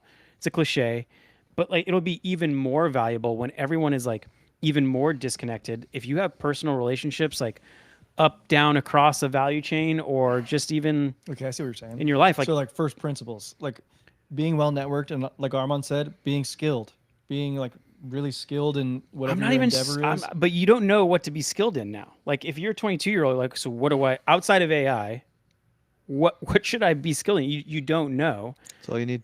The other thing I was thinking about was like, it seems important to be like long-term invested. Like whatever assets you do have, there's going to be this barbell of like an economy where there's going to be these like companies that, benefit from AI or, are an AI company themselves, a pure play. And it seems like they have an opportunity to just lift off from here. And there's going to be a basket of companies that are not. And like, even if you're not part of the economy that benefits, you can still have your assets invested in there at the very least. Yeah, I mean, like if I'm one of these kind of like Silicon Valley white collar workers where my job is kind of bullshit, but I have like a decent amount of money because been being overpaid for like years. Like I'm just going like wildly long call options on like my company and everything else like in that thing that could be like impacted by AI, because like if I get fired, my calls are probably going through the roof, like because the productivity is like increasing, and Yeah, then I'm like imagine good. corporate profitability when like the labor Yeah. force gets replaced. It's gonna AI be 2027, and what was it like in 2028 or 2029? Like they're like, the S&P has reached 100,000. yeah. Yeah, this is like actually an easy problem if you're kind of in the middle where you're like one of these white collar people who has some capital. I think you just hedge yourself off via like long convexity. The all one this part stuff. that I saw a common thing about was like, oh, be creative. And I'm like, absolutely not. Like No. this is the one thing that we learned so quickly that like this thing can write what better AI is, like, poems the than best you. at. It can create videos in you. It can paint better than you. Like the creativity is the You don't thing think that there will be a market for human creativity? I think humans like slop. Like they're okay. Like a Etsy good will example still of have this a is business, a but, good like- example of this is Hollywood. Like look at the movies that they come out with. They just inundate you with like Avengers Part 17. We've replaced the Hulk with a girl Hollywood's boss. A complicated It's just problem. I think COVID really hurt. like Hollywood. all of the content we consume, like the vast majority of it is slop that could just be like written by an AI. There's like a very niche demand, I think, for like creativity, like actual At creativity. least we still have Tom Cruise. Yeah, well, he doesn't seem to be getting any older, so may have for a while. He's the last movie star. Dude, that like picture people show where they have like Tom Cruise versus like his the hot girl in Top Gun like side by side Ooh. is like gnarly. Yeah, that one's brutal. But like he I looks haven't- exactly the same, and she haven't just seen looks it. like a grandma. I haven't seen it. Oh, What, it's startling. What about people who can raise money and invest it properly? Like, do you think those will always exist in 10 years? Or are you just going to like assign a series of agents, you know, here's a pool of capital, go invest in these private companies? I mean, that seems like a really good job for AI. Could be. I mean, the last little Not with crypto, current AI. the Yeah. AI crypto thing, we had the early V0 of that, didn't we? Yeah. With it, like AI 16Z and Yeah. like some of those. That was a great 3 weeks. It was like they were investing in things, but there was some proof in that of what's possible. There was also a recognition that the market understands that the cycles of these things are like it takes them seriously for like less and less and less time. Like Yeah. pretty soon we're gonna have like 24-hour bull markets and narratives. It's just gonna be like gone before you even know it exists. I saw another common thing. It was like, oh, like human trust is going to be very valuable, like storytelling, ethics, and persuasion. And I'm like, What? storytelling, like AI tells, GPT-4 tells better What stories about than most humans. stories like of news events? You want that to be I think that's easily out. authenticated. Like that's I'd imagine, super- like yeah. there's a feed of information that pops out, and you get what looks like the same, 5 p.m. local news. It's just instantly AI generated with the AI avatar that tested the best for viewership. And And my biggest concern about this thread is like that every person's reality becomes so subjective that one of the we've talked about like the loss of trust in mainstream media. Obviously, for our generation, that's like completely out. Like nobody watches CNN to get their source of truth anymore, right? Or Fox News or any of these. However, in previous times, that actually provided like so much stability to know that we got our source of news from a handful of different outlets, and that generally the differences between their version of the truth was like small. Over time, that's accelerated and polarized, and now the mainstream outlets have even more differences in their viewpoints. And then what's happening is now my news is becoming super personalized, and AI is telling me what I want to hear. And we've already seen some of the concerns with that, where it's like very self-validating and it's difficult to get to the source of truth. And then the truth that's contained within each of these LLM models has a bias that comes from the humans that trained it. And then each of these is going to come with its own bias. So each LLM is going to be like its own CNN, Fox News, CNBC version of the future, but then personalized to me. And I'm just going to get lost in my version of reality. So I think human beings become, the biggest concerns I have are not so much about job loss and things like that, because I think we'll solve that. We'll make sure that like society doesn't collapse. Yeah. I really do think that regardless of how this plays out, like people will be okay. My biggest concern is psychological for people. The separation, the companionship loss, the loss of friendship, the fact that no one has friends anymore, the fact that no one has relationships anymore. I mean, all you have to do is look at the new young adult generation to see how this is going to play out. Everyone's more separate. Everyone's more lost. Everyone has their own version of truth and reality that is completely opposite their friends and their networks. that's really interesting. I mean, when you first started saying about no one knows what the truth is, I immediately thought like, oh, whoever sells weapons is going to make a fucking killing. But then towards the end, I was like, man, like bringing communities together. Like there's a CEO one called Vistage. They just put people in a room and make sure they talk about things like even for younger adults, coming up like a pseudo college where you're in your little groups, your pods of people learning similar things. I'd imagine those are pretty Alfalfa-palooza? yeah, an We Alfalfa have to talk Palooza about that, guys. would be pretty bulletproof. How have we you not know, talked about that? just like anything, How have we? bringing people together would seem to be, Yes, power and no one will know how to do it. They're like, so how do you make friends in real life? And then you'd be like, well, you join this $1,000 a month membership club, and we'll do it for you. And there'll be food and unawkward social interactions. But don't call it a fraternity. yeah, that's a good one. Pretty good. Yeah, I think that's totally, exactly. like community. Every concern does have like there's a truth in there about how we solve this in the end. Like, okay, if no one has jobs, like people will get taken care of and find ways to be creative and feel productive, like in a sense that gives them meaning. But if people lose connection and relationship, I think that we'll solve that with like new communities being formed offline that didn't exist before. Not to mention the fact that I really still believe society is going to bifurcate into the AI adopters versus the humanists, the transhumanists versus the humanist I was thinking movement. bullish religion again. Like Oh, yeah. religion literally brings people together.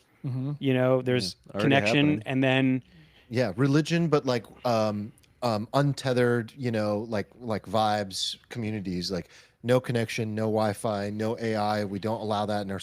So my wife always asks me. We talk a lot now, and she's starting to get really into AI because she's the head of, basically like the principal of curriculum, the head of curriculum, like K through 12 at this very prestigious private school in San Diego, right? And so her stakes are really high now, and she's asking me a lot of questions about like the future of their school and how they approach curriculum. And I'm telling her, I'm like, I know education is always lagging, like as it's like insurance or banking or some sort of like regulated, slow moving industry that's like late adopters. But that said, I think that education industry is going to have to decide, are you going all in on AI, and are you going to make sure that your students are at the cutting edge? And that's what you're selling me, especially in a private school, right? Like if I'm a parent, you're telling me paying that much. you're paying for cutting edge technology, or we're the hippie school and we're touching grass and it's shoes off. And I'm like, the gray is not going to work. The lagging is like, I'm not paying $30,000 a year for you to not be cutting edge. And if I'm going to be in the gray zone in the middle, I'd rather just like sign up to the school that's telling me we use our hands, we build, we play in the sand and the grass, and we don't believe in that world. And I think the world is just going to go baseline at an education level. That's what's going to shape our society. The system of education will just determine like the schools that are really offline and the schools that are really early adopters The of public AI. school system is going to go that gray zone. It always Yeah. it will until it's just going to be completely disrupted, in my opinion. like we It's gonna finally get just got so- iPads. So Now what do we do with them? painfully disrupted that I agree with you until I realized like that there's going to be a crisis actually. Some Do you kind of think crisis. do you think there's a, instead of like calling it a gray zone, do you think there's a barbell approach, which is like, no, your kid comes in, they play games, but those games are like actually personalized learning. They'll grow at their own speed fast enough. It'll slow them down if it needs to. And by the end of their 8 years, they'll be way ahead of any one school. But then half the time, we're gonna like do friend time and play games and touch grass. Like, do you think there's a good That sounds healthy. barbell approach? I mean, I like that. That sounds Like healthy. school where a kid could grow up in, where it's like they're gonna accelerate, but we don't want them on the screen 8 hours a day. So we'll do Yeah, 4. but there's and- this new religion and they're trying to get rid of the humans, and we all have to either merge with AI or die. And I don't know. I mean, when we're talking on this 5 to 10 year time horizon, it freaks me out a little bit.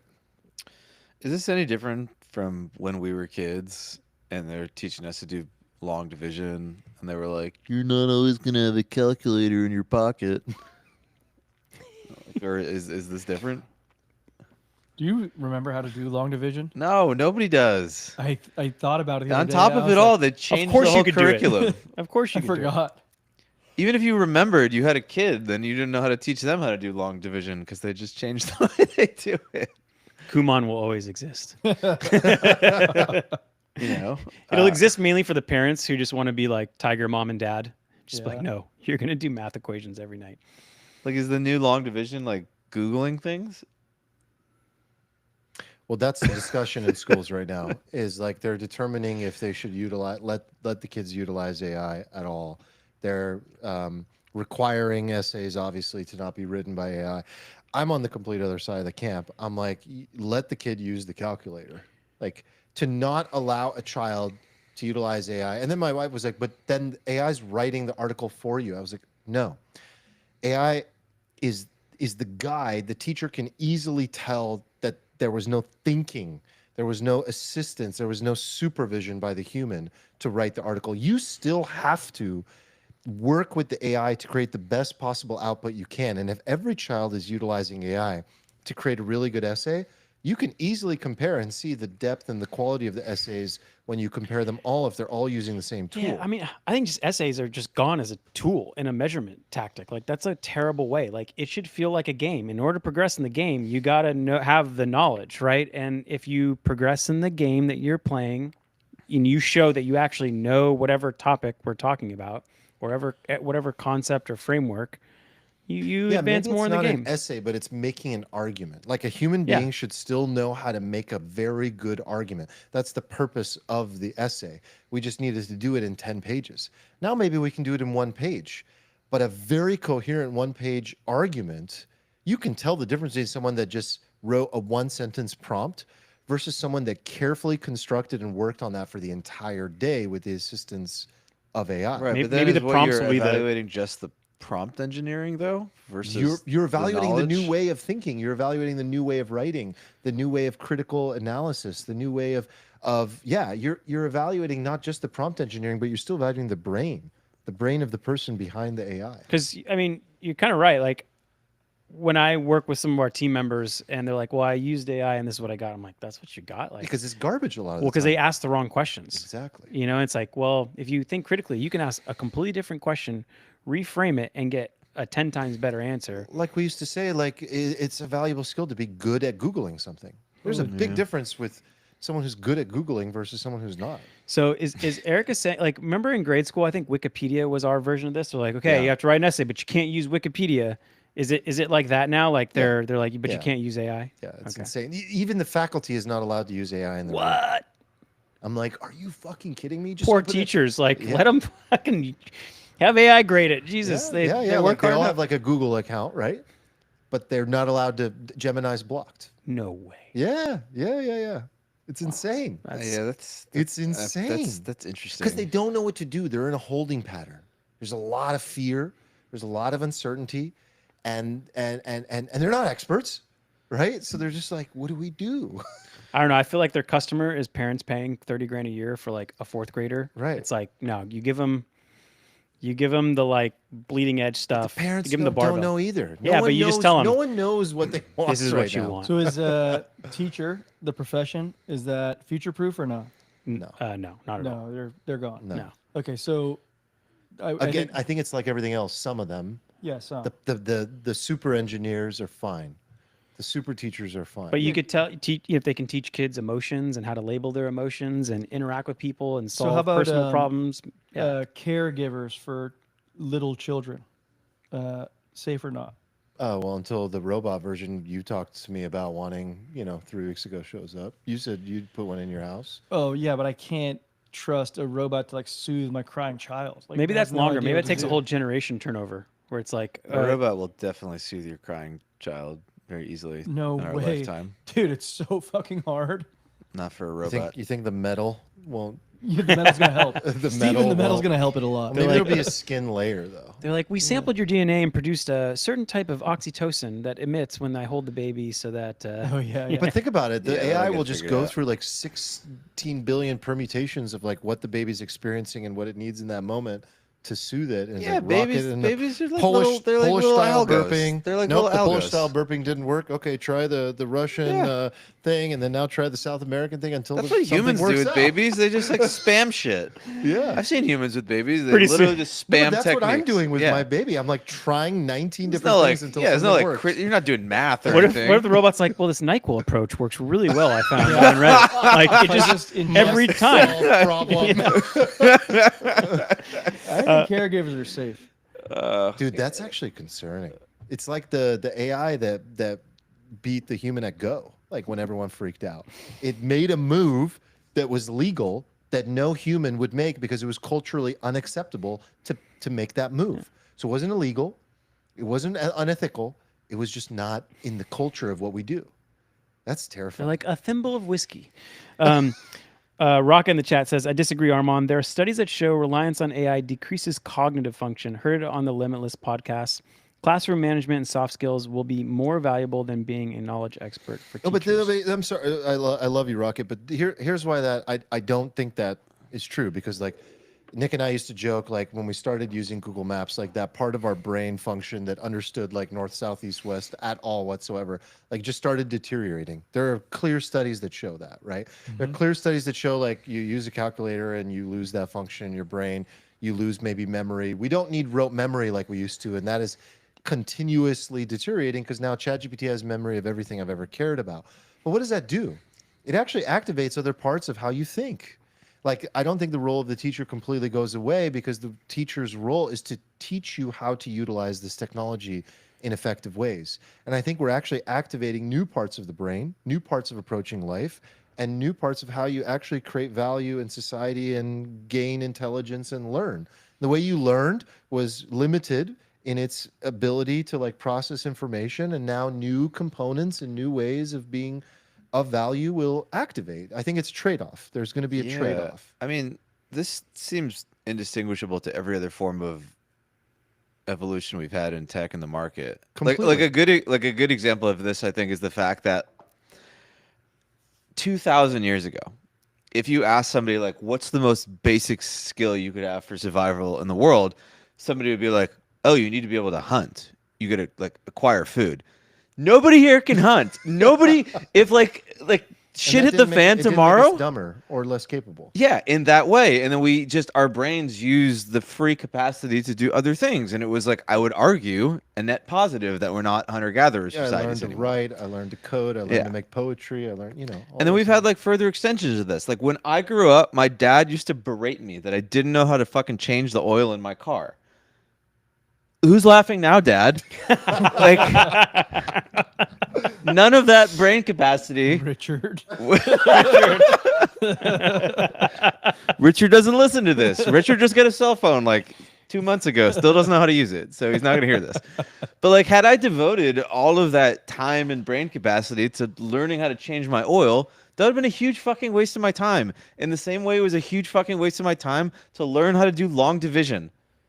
And like right now, like what does the current education system even do? Like 90% of it is still just rote memorization, as much as they say it's like about like developing quote unquote critical thinking skills. Maybe the very concept of developing critical thinking is in and of itself like an antiquated concept. Like maybe we need to just think outside that box and just be like, what does this even mean in the future? I was just thinking like, it seems to me that like everything just converges on like in the end point, the terminal place of all this is like humans are just like creating AI content slop for like TikTok and Instagram, and it converges there. And you're like, well, you don't even need humans to do that. But like one thing that AI has a tough time doing is like, randomness. And so like each human is like a seed of like randomness into this like constant production of like AI slop. If you don't have to work and no one cares about your art,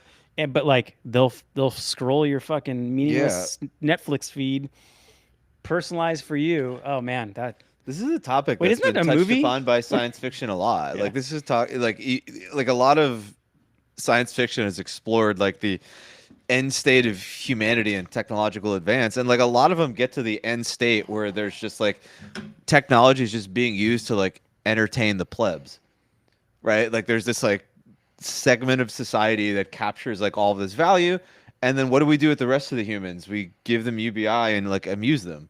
But like this is no different than like bread and circus, like the literal bread and circus from 1,000 years ago, right? Like this has always kind of been going on. We're looking at too much of a snapshot, Yeah. It's now. That's the impact now. That's not, you're not looking, it's a first order effect. Like if I could put this another way, like can you think of a single instance in human history where it was correct to just not fully embrace the technology of the time? That's a good question. Well, you could argue that like in 10 years, or 15 years, there's no jobs.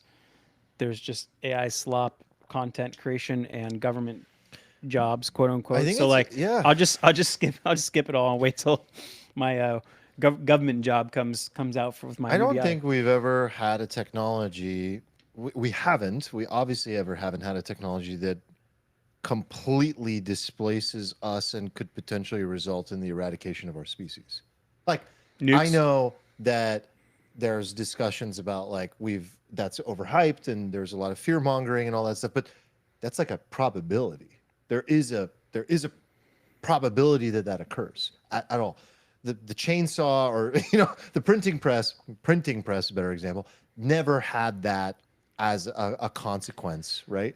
And so I think that the deeper concern is like, do you allow a technology to continue evolving that could literally result in things that are irreversible, that would just completely destroy humanity? I mean, the new religion, these techno accelerationists in particular, I mean, I call myself a techno optimist, but I'm in no way like a Peter Thiel kind of, that's a religion to that guy. Like, he is ready to let go of everything that ever was human to allow this new species to completely take over and leave humans behind. I don't know how I feel about those that. new Peter Thiel memes are so good. The Antichrist. The one where he's that like, guy is and like the wave is like in the impossible. background. Impossible to listen to. What's going on with that guy? God, it's funny because like I used to really like listening to Peter Thiel, and then at some point, You couldn't pay me money. I don't know when this, it was like probably like 6 or 7 years ago. I was like, oh damn, I like this guy. But then for as long as I can remember now, he's just been like terrifying to me. Like, I was like, ah. You could tell he's like has Bad. 5 threads going on and is trying to choose which thread. Like in that Do I interview, like go wasn't the down? guy basically being like is humanity like even important? And he can't He's just just say like- yes. He has to, Oh.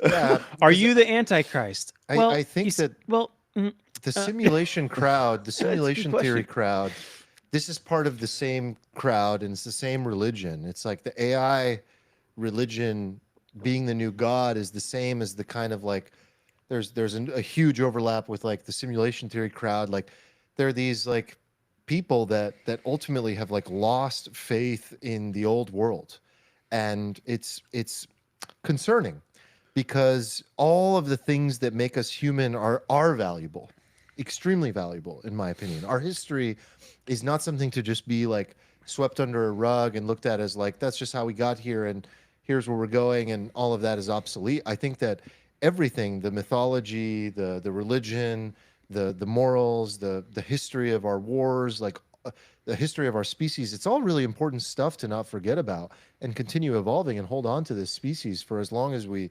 can in the best way possible. I don't think that means that we don't become cyborgs and merge or have a choice where there's multiple species that break out. But I do think it means that like we shouldn't just give up and like let the AI overlords take over. And that's what I think a lot of people seem to be leaning toward. you should go watch the new Mission Impossible. Yeah. Yeah, you'll like, Well, I you'll like watched the the story last arc. one. You'll like the story arc. I saw the one It's before. annoying. Did we talk about this already? No, but he hasn't seen it yet, and he was Not on the asking pod. today. Is Bro, it good? having a villain that's like a faceless AI is so Hold on, fucking don't lame. spoil it. I want to. Everybody knows that. That's what the villain was in the first one. This is just the sequel. It's the same thing. Yeah, I saw that one. I saw the one from 2 years ago. Well, there still was a human villain that was like working for the AI. Yeah, but it was just like you knew the real bad guy was like basically the AI, you know? Even it's though they put a face realistic. to it. Yeah, it is, but it's not the same as just having the quintessential Bond villain with the fucking I weird feel scar you. on his face who does something, you I know? feel you, but I think these movies are getting really realistic.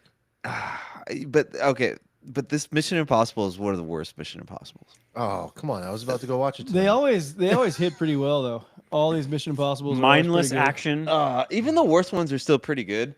Mission Impossible is weird because it has like some of the highest variance within a series. Like some of them are like you watch Fast and the Furious, they're just all like entertaining slop, right? Yeah. You just know you're gonna get. They're all the same. You're like, okay. Family. Mission Impossible. Sorry. Mission Impossible. It could be like A tier, F tier. Like you just don't know. Like some Wait, of I them are didn't so know good. this. Some of them I've are so only bad. seen B+ Mission Impossible. No, I've think seen so, like too. all of them. Some They're of them are all so good. so good. No, some of them Steven are better than others. Is also the guy who said Tom Cruise has never made a bad movie. So I think he's about to it's glitch adding out. up. Yeah, it's glitching out. Yeah. Oh, I did say that. Well, okay. No Mission Impossible is bad. The worst Mission Impossible is still like eating pizza, right? It's still pretty good. All right. Most You know. pizzas I are think good. that's what we're saying. Yeah, exactly right, what but it I'm is. saying like, look, you compare everything on a spectrum. Here comes the glitch. I'm not watching Amelie. Like I'm watching Mission Impossible.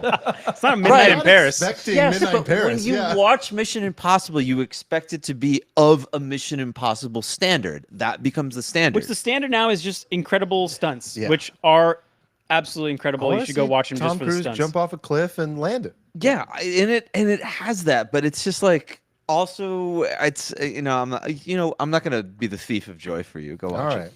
All right. Well, some would argue Tom Cruise is the last real actor, last real man. He is. Are you doing a segue right now? I'm trying. It's kind of. I don't even know where this is He going. really is. I don't know. He's the last movie star. Yeah. Segue us, Yeah, where have I the mean, men our gone? fearless leader. So we had 20 minutes before we got to head to Oh din. shit, we didn't even talk about Zoran. No, we didn't. We were supposed s- to open the episode with that. We were. Even we put it were. in the title. I did. Damn. I did it for. Oh, views. what do we do? Do we rehash Zoran or go to No. no? Well, what do you feel? What do you feel? I have You feel no idea. spicy about anything in particular? I've been pretty spicy today, so Okay. you lead the spice train. All right. So there was a New York Times article. Okay, we're gonna have to edit the title of this episode. No, it's already in there. Don't worry. New York Times article. I forget when it came out. I think it was maybe a few weeks Men? ago. Are we doing men? Yeah. Yeah, that's what I was hoping you'd do. The title is under a column called Modern Love, and the title is "Men, Where Have You Gone? Please Come Back." So many men have retreated from Come back. intimacy, hiding behind firewalls, filters, and curated personas, dabbling and scrolling. We miss you. And Eric and I were kind of like listening to this article last week, and I don't know, it kind of seemed like me, the author, just like had a date that didn't follow through. So she still goes out to the bar, and she kind of has like some kind of engagement with another single person, a man, but he's kind of like not as testosterone fueled as she would like him to be, and as forward and just like, hi, I'm here. I'm trying to woo you, and I might make a fool of myself. You might tell me go, but I'm clearly interested in you, and let's do this. And it just seemed like she had a bad date and had to write this article because it didn't go so It's well. just such a modern woman thing. But Like, is- just something happens to you but in is life, it, and you can make like a video vlog. But is it on real TikTok. too? Is there some reality to what she's saying, where like have men changed in their behaviors since this woman was like 55 years old or something, like in from her heyday to 55? now? I think so. I think she's like middle to later aged. So like yeah, have like guys changed? I think so. You know, it's funny because like your brother, when he was single, and there's a few guys in this office who are like straight up hunter killers when they go out to the bars. I mean, they are like methodical in their approach. It's wild. And they're very direct and they have an incredible amount of success. And I was thinking, because they're one of the very few who actually just go up and approach. They like divide and conquer. That's the last generation. Yeah, they like walk in and be like three guys, and they're like, "Cool, I'll see you later tonight, maybe or not." And they just like spread out, and every Most man for themselves. psychopath shit ever. It kinda- Go out to the is. bar with your boys, But and why- you just divide up and you never see each other the rest of the night. But maybe they're successful because they're the only ones doing it. And it's like this. Thank God. Yes, but You at just what cost, Nick? At what cost? being psychopathic killer and Well, therapy. The alternative bills. is you get a bunch of these what she's calling guys that hide behind screen names and keyboards and never approach women and aren't participating in the dating scene No, at all. that's not the alternative. The alternative is you hang out with your boys, you talk to women with your boys, you have a good time. Okay, yes, I see your point there. Middle But ground. I think like the point she might have been making was that maybe the same modern love thread would have written about in about 10, 15 years ago how the men were toxic in their masculinity. And, you know, do we really need them in our lives? And, you know, women we can make our own money. We can be the bread earner. We can manage the household. And I think she might have been alluding to like, is this like a whiplash effect? And maybe we Yeah. went too far in the So there is direction. some self-awareness in the article, you think? I think so. Or Is it like from the surface level, it reads as like a giant lack of self-awareness? you can definitely pair like New York Times headlines from 10 years ago, and it's like, Yeah, it's do like we even need men? I like, think is literally every man on Twitter read this and was like, "We left because of you." you told us to You go away. literally told us to go away. It wasn't even. Was that justified though? No. Well, I mean, there were a lot of people crossing the line. Do you think men did leave because of what women Well, did? men left because yes, and I think Yes. they also left because they got scared that they were going to do things that were against the rules, and they were going to get punished for them because, once you start labeling like men as toxic, and the Me Too movement started, Oh yeah. everybody got scared. Wait, that they are were men gonna really scared though? Well, I mean, Or, at the like, time, think or- about it. You didn't just lose a date. You lost your career, Your credibility. your credibility, your Yes, trust, like there were everything. corner cases of men like that, but I think most men were just like, I just am over this. Like, I just don't like you. Yeah, Like, I think you annoy scared- me. Scared is too like harsh of a word, but Yeah. I can tell my own anecdotes. Like this is not even about dating, but this is just like something I noticed that I think a lot of men notice. Like I'm on an airplane and we're disembarking, and a woman is taking her luggage out of the top, and I'm right next to her, and I'm like, okay, I can help you. Just pull her luggage down, and she goes, I got it, thanks, I got it, asshole. And I'm like, okay.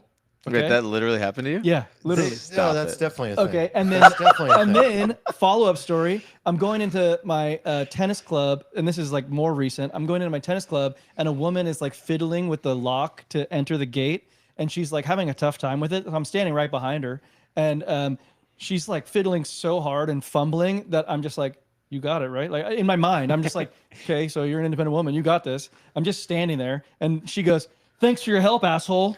Like, What do I do? What do I do?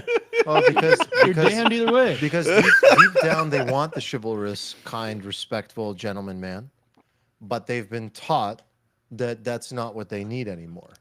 And so, like, the societal reaction has been to say, I'm good, I don't need you.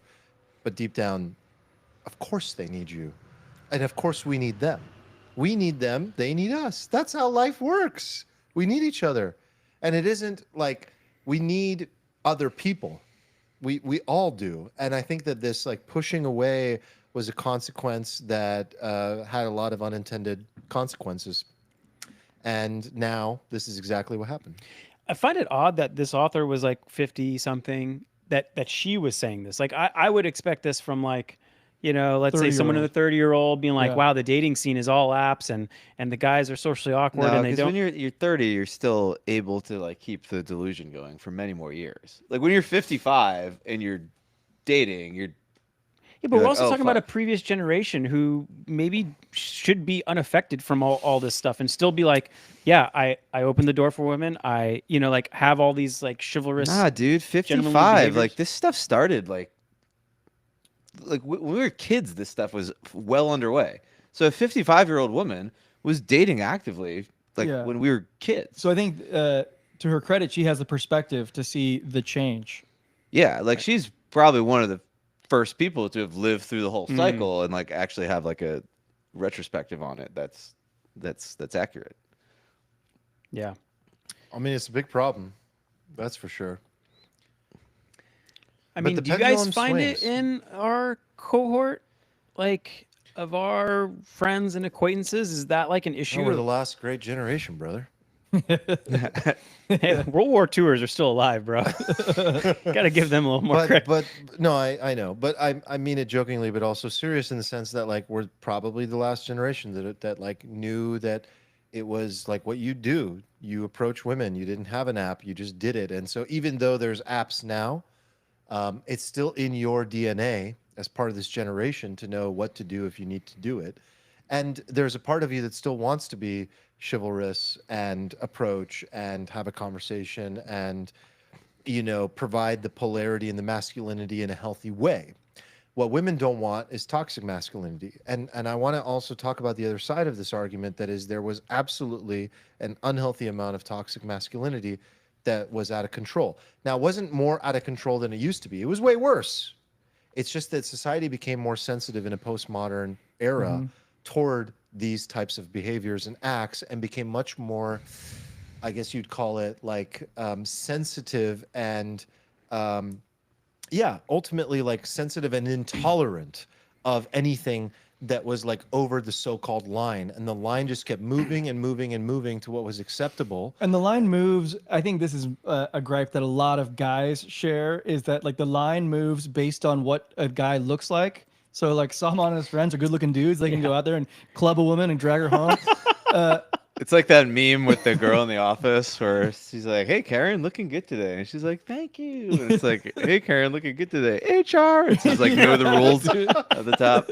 That's like one of the most ubiquitous memes on the internet because it's like very relatable to people. Because like I think most men, like the vast majority of men, are not in the elite of the male dating pool, so their experience has basically been like looking around. It's like the foundation of like the incel movement and everything. They look around, they're like, "Oh, the Chad people get to do the same fucking thing that I do, and my shit's wrong because like the only thing that is the differentiating factor is that just like women just like don't like me." I think that's part of it. I think that's part of it, but I think some dudes just were being creepy. Yes, I really do. I agree with this, but the foundation of this has nothing to do with toxic masculinity or men being pigs. It's like the foundation of this is like a deeper feminist like move to empower women and all this Can stuff. I feed you? You know? It's the ick culture. It's now that the line moves so far that now everything gives a girl ick. And then all of us, we need to do a whole segment on this, by the way. I The don't even. whole ick thing is like, no matter what you do as a man, a woman can be like, just like, oh, he did it in this slightly odd way, and I got the ick. And it's like nothing is acceptable anymore. Nothing. And so no matter what the move is, no matter how much confidence the guy has, no matter how good looking he is, people have found a reason on the other side, women in particular, we're talking about heterosexual relationships, have found a reason to feel and find the ick in any move whatsoever, depending on their feelings and mood in that moment. And so you can't do anything anymore. And so you're just going to be like, fuck it eventually. I think the ick culture is actually Yes, but the foundation of the it culture is this propagation of the sexual revolution such that like women largely have like come under the impression that they have like infinite choice because both sides feel they have infinite choice. yes, but like it's different because like with men there's a tiny sliver of the male culture, male population that now feels like they have infinite choice because women, like we've talked about this like concept of like hypergamy before, whereas like women sleep up and men will sleep anywhere. So you have this phenomenon when you free up all the women to be like quote unquote free and they're all sleeping with multiple people, they all congregate to the same like top decile of guys, right? Because like a guy will sleep with the 5, he'll sleep with the 9, they'll just do it under different contexts. And then if you're like a 5 and then like men are sleeping with you all the time, there's this like illusion that like you have like all this choice and everything, but choice for what? Like if your underlying driving goal for happiness is still to like be in a long-term relationship, have children, right? You have this like illusion of choice, and like so this false illusion of choice like is creating you to it's enabling you to be like picky, empowering you to be picky, right? When you have a ton of choice, you're like, nah, I don't like the color of that, or I don't like the color, right? But like that it's just that it's an illusion. So they're sort of like shooting themselves in the foot.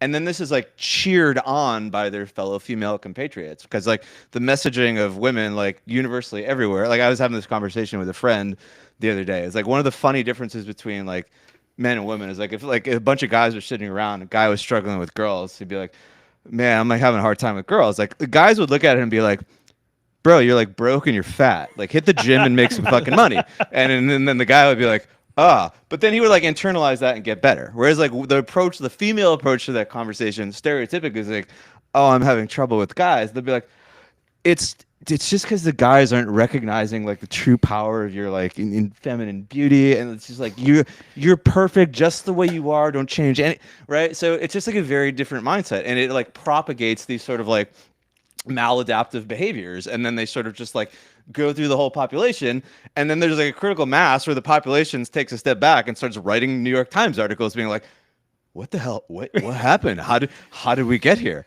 It's because you have a system that goes unchecked for decades because there's no like correcting balance, and then at some point the system becomes so fucking lopsided that people just start writing articles about it. But it doesn't happen with like guys. Like there's no New York Times article where it's just like, oh man, like what's happening? Like every single guy, like you talk to guys, they like know what the problem is. Like they're like, yeah, I know what's going on here. They have like a whole Okay, so thing. are we blowing this out of proportion? I want to bring in the audience on this. Like, Carby is saying quite simply, he's like, just ask a woman if she wants help. If she wants help, she'll say yes. If she doesn't, she'll say no, and that's okay. Can we extend that for dating and be like, just go up to a woman and say like, hey, I am attracted to you, whatever. Like, can you just do that? And if she doesn't want to, you can. That's fine. Like, is it that simple? No, Or the just blow it out of problem proportion? starts before that. Yeah, I mean, it starts way before that. You listed like 7 hard to swallow truths in that little rant of yours. That This is my new hard to swallow pills. I think would be tough for both men and women to kind of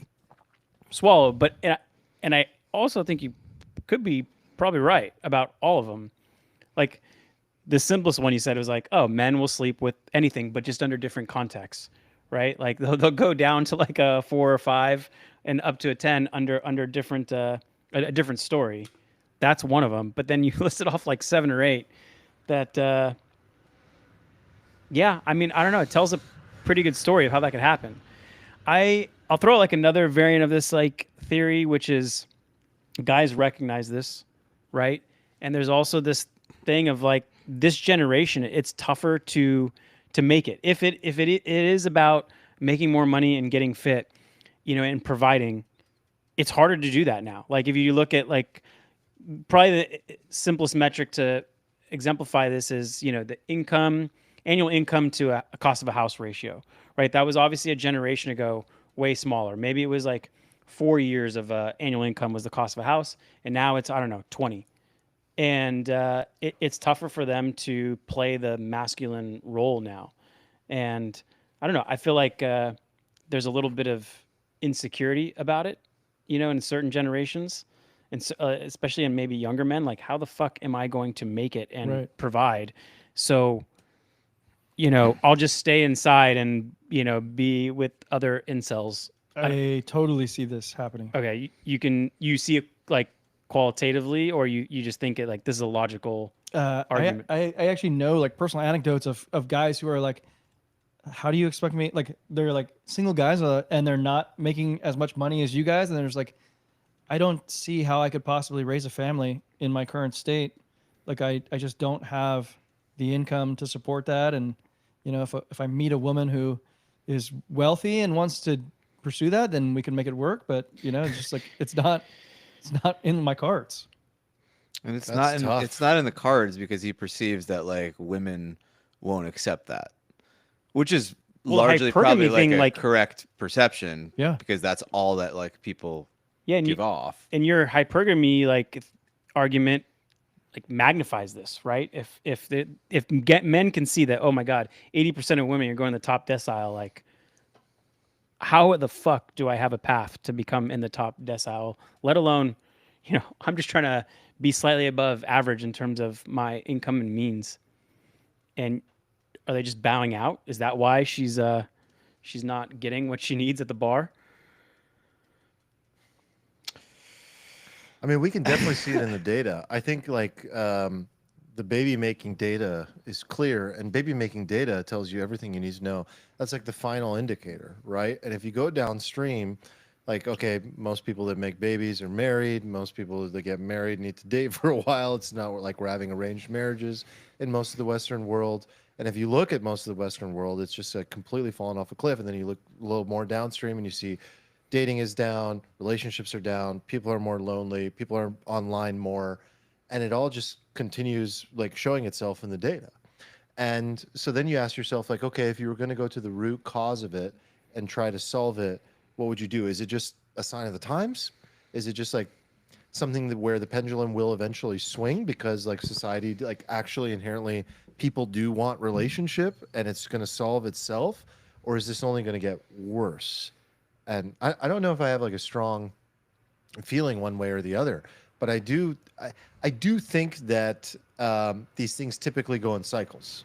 Although we haven't seen this exact cycle before, because I think the culprit, for the most part, or a major culprit, is technology. No, there's two main culprits here. There's the two societal postmodern the two Fs. one and the internet. Feminism and the Federal Reserve. The Federal Reserve.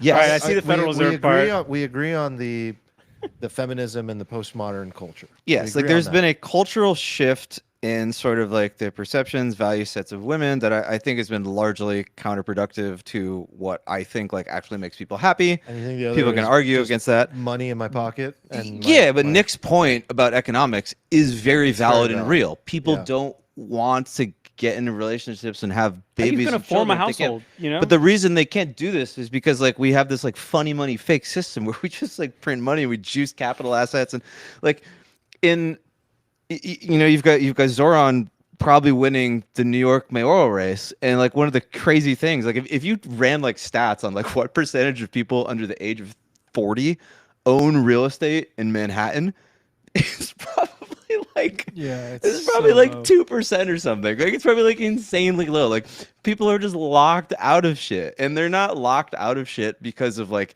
capitalism. They're like locked out of shit because of like Yeah, man. there's a shadow money system So just having- fucking distorting everything in My the stepdad background. bought a house at like 24. You know, Yeah. like on you his can't- on his normal salary. on his normal So, salary like, post college. Like imagine so we've had graduating this, from like- SDSU and buying a house within 2 years. Yeah, we have this widening wealth gap, and it's going to become where anybody who wants to have children is going to be a signal of the bourgeoisie, and like poor are not I going to. love that word, have by the way. children. I mean, they're not going to be able to. So isn't It's a feminine great the word. answer? Feminism the answer there? Like, don't you need dual income households in order to make this thing work anymore? Yes, but that's like saying like, oh, chemotherapy is the answer because they have cancer. It'd be better to just not have fucking cancer, you know? Yeah. So, no, I don't. And also, if feminism is not all bad, but I do think that like modern feminism has like really gone off the fucking rails, right? And I think that if it didn't exist at all, or the bad part of it didn't exist at all, there'd be less of a tolerance for the public for the fucking bullshit, right? Right? Because if everybody was just like, no, we demand to be in like these stable relationships where we can have like a one income household, and they drew the line there, this game would have ended like decades ago, right? But because we created this whole new paradigm where it's just like, nah, like we're cool, we'll just like be women and work till we're like 40 and then maybe have kids or something. I don't know, but it doesn't matter because like I'm just like happy doing that. And then you enable the system to propagate because the people become like okay with the system because they justify these other compensations, and then there's no like built-in rage to And change now the everyone's system. freezing their eggs and doing in vitro fertilization and all this other stuff because of that's a second order effect of Yeah. women re-entering the workforce. I mean, this Yeah. illusion of choice and I don't know what you called it, like girl to girl feedback that creates the maladaptive behaviors. Like those don't sound like solvable issues. They're just like they exist and they will continue to exist. I think women can evolve though. I think like the network nature of like women, especially in the modern world, is like a double-edged sword. And I think just as fast as like women adapt all like these what I perceive to be like maladaptive sort of Well, they'll network open back behaviors, up. they can go back the other way. Yeah, they're going to open very back quickly. Up.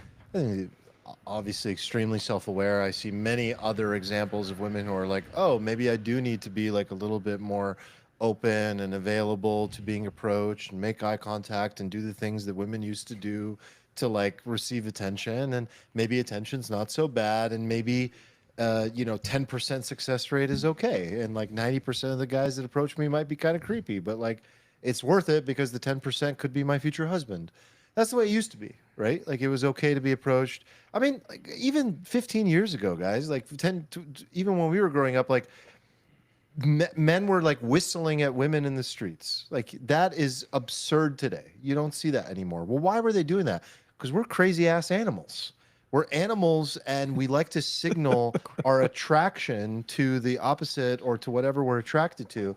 And that's like one way. Imagine you're just driving by, and a girl's walking down the street, and you're just like, "Oh yeah!" Like, what do you think that's gonna do? But that's what it Got her. was. And people got tired of Top that. of the funnel. Needed to do that. Women got tired of Women that. get tired of that, Women but get I would tired of argue that. the current system is worse. So like if somebody's That's whistling what you I'm with you on the arguing. street, like That's what I'm arguing. yeah, that's like weird and stuff, but like the current system, which is enabled But by the like system used to allow you to behave like an animal. yes, but like It was acceptable to be like, oh, oh, oh. You know? Like, I heard that. I was saw the that. cartoon. I know. Yeah, like, And we the- shouldn't- Dude, yeah, the cartoon we grew up Where there's with. like eyes popping was out.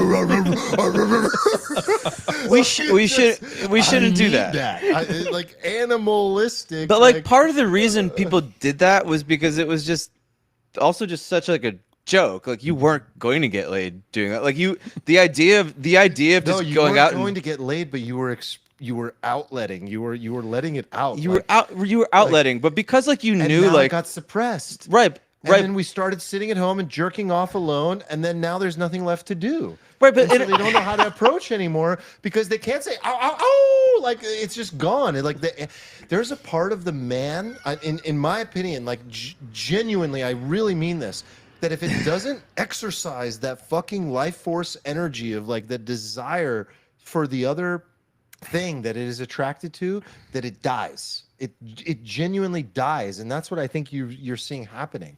It has become so dormant that if you suppress it and then you say, where did it go? It's like, dude, I haven't fucking like if you don't pick up a weight and you don't exercise that shit, like you're gonna be intimidated to pick it up. You're just like, I can't do it anymore. Did you ever read the leaked sex from Jeff Bezos to his now wife? No, was there good ones?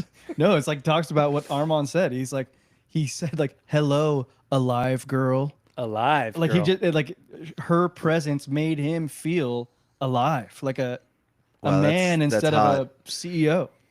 It's real, man. It's real. We need each other. We need each other. We just have to find the Ikigai Dao version of it that's healthy and respectful and acceptable, and that clearly women need men and men need women. And I'm telling you, I don't think we should be animals. I think we've evolved past that. But I do think we should have the ability as men to display our interest without being like overly judged for it, and it being safe enough to be like, thank you, but not interested. Yeah, because this woman was very clear also that she wanted to be desired. Yeah. So like, She's missing that. yeah, stop That's, pushing it away. That what you're saying is the exact most important thing on the opposite side of the spectrum that women need. It's our version of I need to show you that I want you. It's the exact same thing. They need the feeling of like I'm a desire. Why do they wear makeup? Why do they care about looking good? Why do they get their boobs done? Are we getting controversial? I'm getting a little controversial, but these are truths. Why do women want to be attractive in the first place? Not that controversial. You're good. I mean, I know, but it's like unsafe these days to say these things. They did Have do you seen this. Have to you seen be YouTube these attractive. days? We're not even cracking the All right, 30th percentile all right, of I'll step it controversial. up, Stephen. But like for a while, it was unsafe to even acknowledge like these things at So all. then is it like women wanted to leverage that in a way to feel superior where they could be like, yeah, I want to be desired and you want me, but no. only on my terms. No, not you. Yeah, it not you. became this game of like when I say so. But guess what? You don't get to say so. You know why? Because I still have to come hunt you. Like it's not on your terms. It's actually on. And then guys got tired of that bullshit and they're like, guess what? I'm not I'm not even hunting gonna hunt you anymore. I'm gonna be over here. And then they're like, now what? But one of the reasons a lot of guys gave up is because there was this pocket of women that was their league of women. And that league of women, because of the sort of global population behavior of women and the changes in the behavior of women, had moved into this different league of men and was now shunning this league of men. But that was like an illusion because the league of men that had sort of was now giving them attention and stuff had no intention of like marrying them, right? They were just sort of deluding themselves into thinking that they were valuable with this because these men would sleep with them. But like as we talked about earlier, that's just what fucking men do. And so you disrupt the hierarchy in such a way that instead of everybody just pairing off, right? You have this giant cluster of women going here, leaving behind this middle cluster of men who now have nobody to go after because they're being put down by these women who now perceive that they're up here because of the whatever advances or freedom or whatever's happening. But like that's why people are being isolated. Like it's just a math problem. Like if you have one chunk of guys that starts getting like 10x, 20x the amount of women that guys like a couple tiers below them get, it's a 50-50 distribution of men and women. Like it's just a math problem. I'm confused whether I want Steven to go on like a feminist podcast or like a Call Her Daddy type podcast and present this. I would do this great on argument. both, honestly. I think it would be amazing. And I think I it would look be forward to amazing. They'd immediately like say, I don't accept the fact that everyone isn't equal. So I disregard your argument immediately. Well, I mean, I actually think like a Call Our Daddy type podcast agrees with a lot of what we're Yeah, saying. I think it would land. I think it's actually All right. quite accepted. All right, I'll have the AI bots Please send call. out appointment requests. I think women absolutely love attention in the same way that, and not all, I get it, not all of it, because a lot of it is like gross and over the line and all that. But the attention of the fact that you are desired is an inherent desire, in the same way that a man simply wants to express his love, his admiration, his appreciation for women. It's so core to who we are. I love women, like in general. Like and What? yeah. No, And stop and it. I think that like to diminish You that. love women so much out that of- you created more of them. So- I don't have enough women. But like literally living in a way, like I'm thankful that I'm currently not like dealing with what men are dealing with today, because it is actually really hard. It is actually, I don't know how you navigate that, where you genuinely can't like do or say the things that were achieving the outcomes that you used to in the past. Like there's the incel movement makes complete sense to me. Like it's like I get it. I It completely does. get it. Of course it does. And like the roots of feminism make sense, but like from my perspective, the correct adjustment was for men to change their behavior Yes. because we were not behaving in good ways. Yes. But I think that we have largely done that. But the problem is like men changed their behavior, but then women largely stopped acting like women and they changed their behavior and they started acting more like men in a lot of ways. And so we get this like overcorrection where like the men tone down the piggishness a lot. Like I'm not saying it doesn't exist anymore, but like we're not whistling in the street. Like if you and I went out and just whistled at women in the street, like everybody would know would look at us being like, the fuck are you doing? Like it wouldn't be like a socially acceptable I think behavior. Eric and I would be. But now like women act in a way that is like not like women, and it's like the balance is it's like thrown off. Yeah, it's great to just go to like another country and immediately it's so different. Like so much of what we're talking about is so American in its nature. Like you go to another country right now and men still honk at women driving down, Eastern walking Europe. down the street. Yeah, and women act like You know. dude. This video came across my feed today, and it was just this like woman in the Balkans. And Yeah. she was talking. Yeah. Did you see that one? Yeah, I did. She's like, "I welcome to Balkans. Like, I cook for you. I wear dress and high heels every day and everything." And like all the men are sharing this. They're just like, "This is fucking awesome." That's like it's like kind of what men want. Like men don't necessarily want to act like assholes, but like we still like women acting like women. Like most men, and I'm not speaking for all men. Most men are not like, gee, I just really want my woman to have like a dead ends like project manager job at like Facebook. Like, we don't care about that. Like you as like a woman, you're very rarely going to be able to compete with men on the fields that men play at.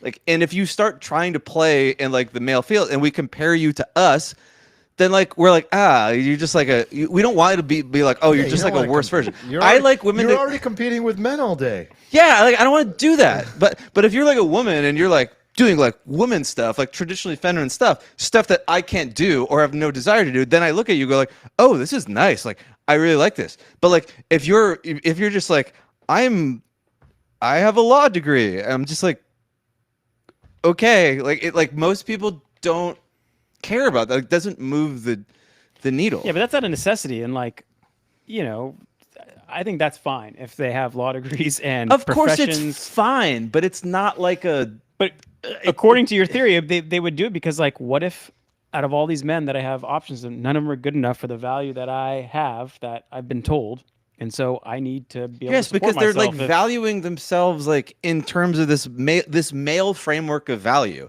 To value yourself on like career and like earning potential and this stuff, that's like a male framework of value. And again, like I get that like not everybody agrees with me. Like I would say a lot of people don't Yeah, I agree feel with like me. this But I would be a good YouTube short. Yeah, because I just- think just most clip people that would one part. disagree with Yeah. you. I disagree. I think most men value the feminine qualities of women more than their like careers and stuff. Like if a woman does something truly extraordinary, like if I met a woman who is like world-class concert pianist or something, I would be like, wow, that's fucking cool. Like I can't do that. That's like really impressive. That's super valuable. And like I would like actually be like blown away by that. If I met a girl who was like a 5'5" pickleball player, I'd be like, oh shit, like I can't do that. That's very impressive and like I admire that. But if you're like a project manager for Facebook and like you're kind of like orienting yourself around like kind of generic girl boss thing, like for me personally, like, and this is like a change in my life. Like when I was in my 20s, like I thought like, I was like, oh yeah, I love girl bosses. I love like these women who are like powerful. And then like one of the uncomfortable truths I discovered about myself is that like, I'm actually kind of like a caveman. I actually just like traditional women. I like women doing like traditionally. I like being like cared for. Like I do want to be. Even the 5'5". You go in the Balkans. The 5'5" pickleball I'm player down with the Balkans. or man. the concert pianist. You're not like sexually selecting for that, anyways. Even if it is impressive, it's like it's just something that's impressive. It's not something that you're like, oh my god, this needs to be my wife. Okay, but that is so extraordinary in my mind that like I might select for that. Like I might actually select for a girl who's like a world-class pianist or like an insane pickleball player. Because like then it's just like, okay, you're competing on the field with me and you're winning. Like you're doing stuff that I do and you're better than me, and then, like I can admire that and I'm like, oh, that's like amazing. Versus like if you're going to like if you like, oh, I play pickleball, but you're like a 3-0, then like it's like, oh, it's great that you play, but it's just like I'm not like okay. This is an interesting topic. I actually don't think the problem. Well, maybe it is for you. That's your Disclaimer: version I've had four tall boys. brother. And also I disclaimer: had we have a 4 straight. we have a dinner reservation right now. Yeah. 7:15. Sorry, Yeah, right now. I just felt like we Like needed to get wee-wee? canceled Yeah. real quick before I right now. left. Like me so. too. Yeah. Yeah, and Okay. we have a That's friend meeting us 7:15. there. Oh, I didn't know about this. Okay, I need to stop wearing shorts to the Let podcast. me I always forget about this. add It's always a something, bad and then we idea. can wrap. Okay. I don't think I don't want to speak for other people. My problem is not at all a high-powered woman at all. My problem is when the relationship is one where you're competing in the same way. Okay, so like if she wants to work for Facebook, or be an AI engineer, or be an entrepreneur, and maybe her business is doing better than mine, I have absolutely no problem. I want the polarity in the home. I want the polarity in the relationship. I want the polarity in the sense of how we interact with each other in different ways. One person should be leading and one person should be following. And that doesn't mean that I should always be leading. I definitely don't always want to be leading with Erica. There are many instances where she likes to lead, but she mostly wants me to lead in most things at home. But there are definitely realms where she leads and I absolutely follow, and there has to be polarity. Where things fall apart is when we both have a conflict and both want to lead on the same goddamn thing. Mm-hmm. But I don't care about competing about. If she was like, I want to be the breadwinner and I want to have the high-powered relationship and I want to sacrifice family time for my achievements, we would have a problem. If she wanted to have a great career and I wanted to have a great career, that's not a problem. But one person in the relationship is going to make a little bit more sacrifice and miss a little bit more family time. That person's me. And that fucking sucks, by the way. Yeah. That's a cost that I pay for, and I know I pay for it, but I do it willingly because there's some greater cause and we've agreed that that's the way our relationship is going to work. But if we were both doing that, then that wouldn't work, because then these girls aren't going to see anybody. Yeah. So I think it's about polarity more than it is about like, oh, I don't want someone who's kind of like trying to compete with me in the work world. Personally speaking, you know. And to clarify, like, I don't care if you have a job. It doesn't like bother me. It's just like I just don't care. But if you are like you make like $3 million a year, you're extraordinary in your field, and you're like, I want you to stay home, like then I might be like, okay, like I respect that. But like I'm not bothered by the fact that you work. Like I'm not like don't work. How would you guys feel if your girlfriend, wife, partner made more money than you? I wouldn't care at all, actually. That doesn't. I wouldn't care at all. I wouldn't Yeah, care. neither do I.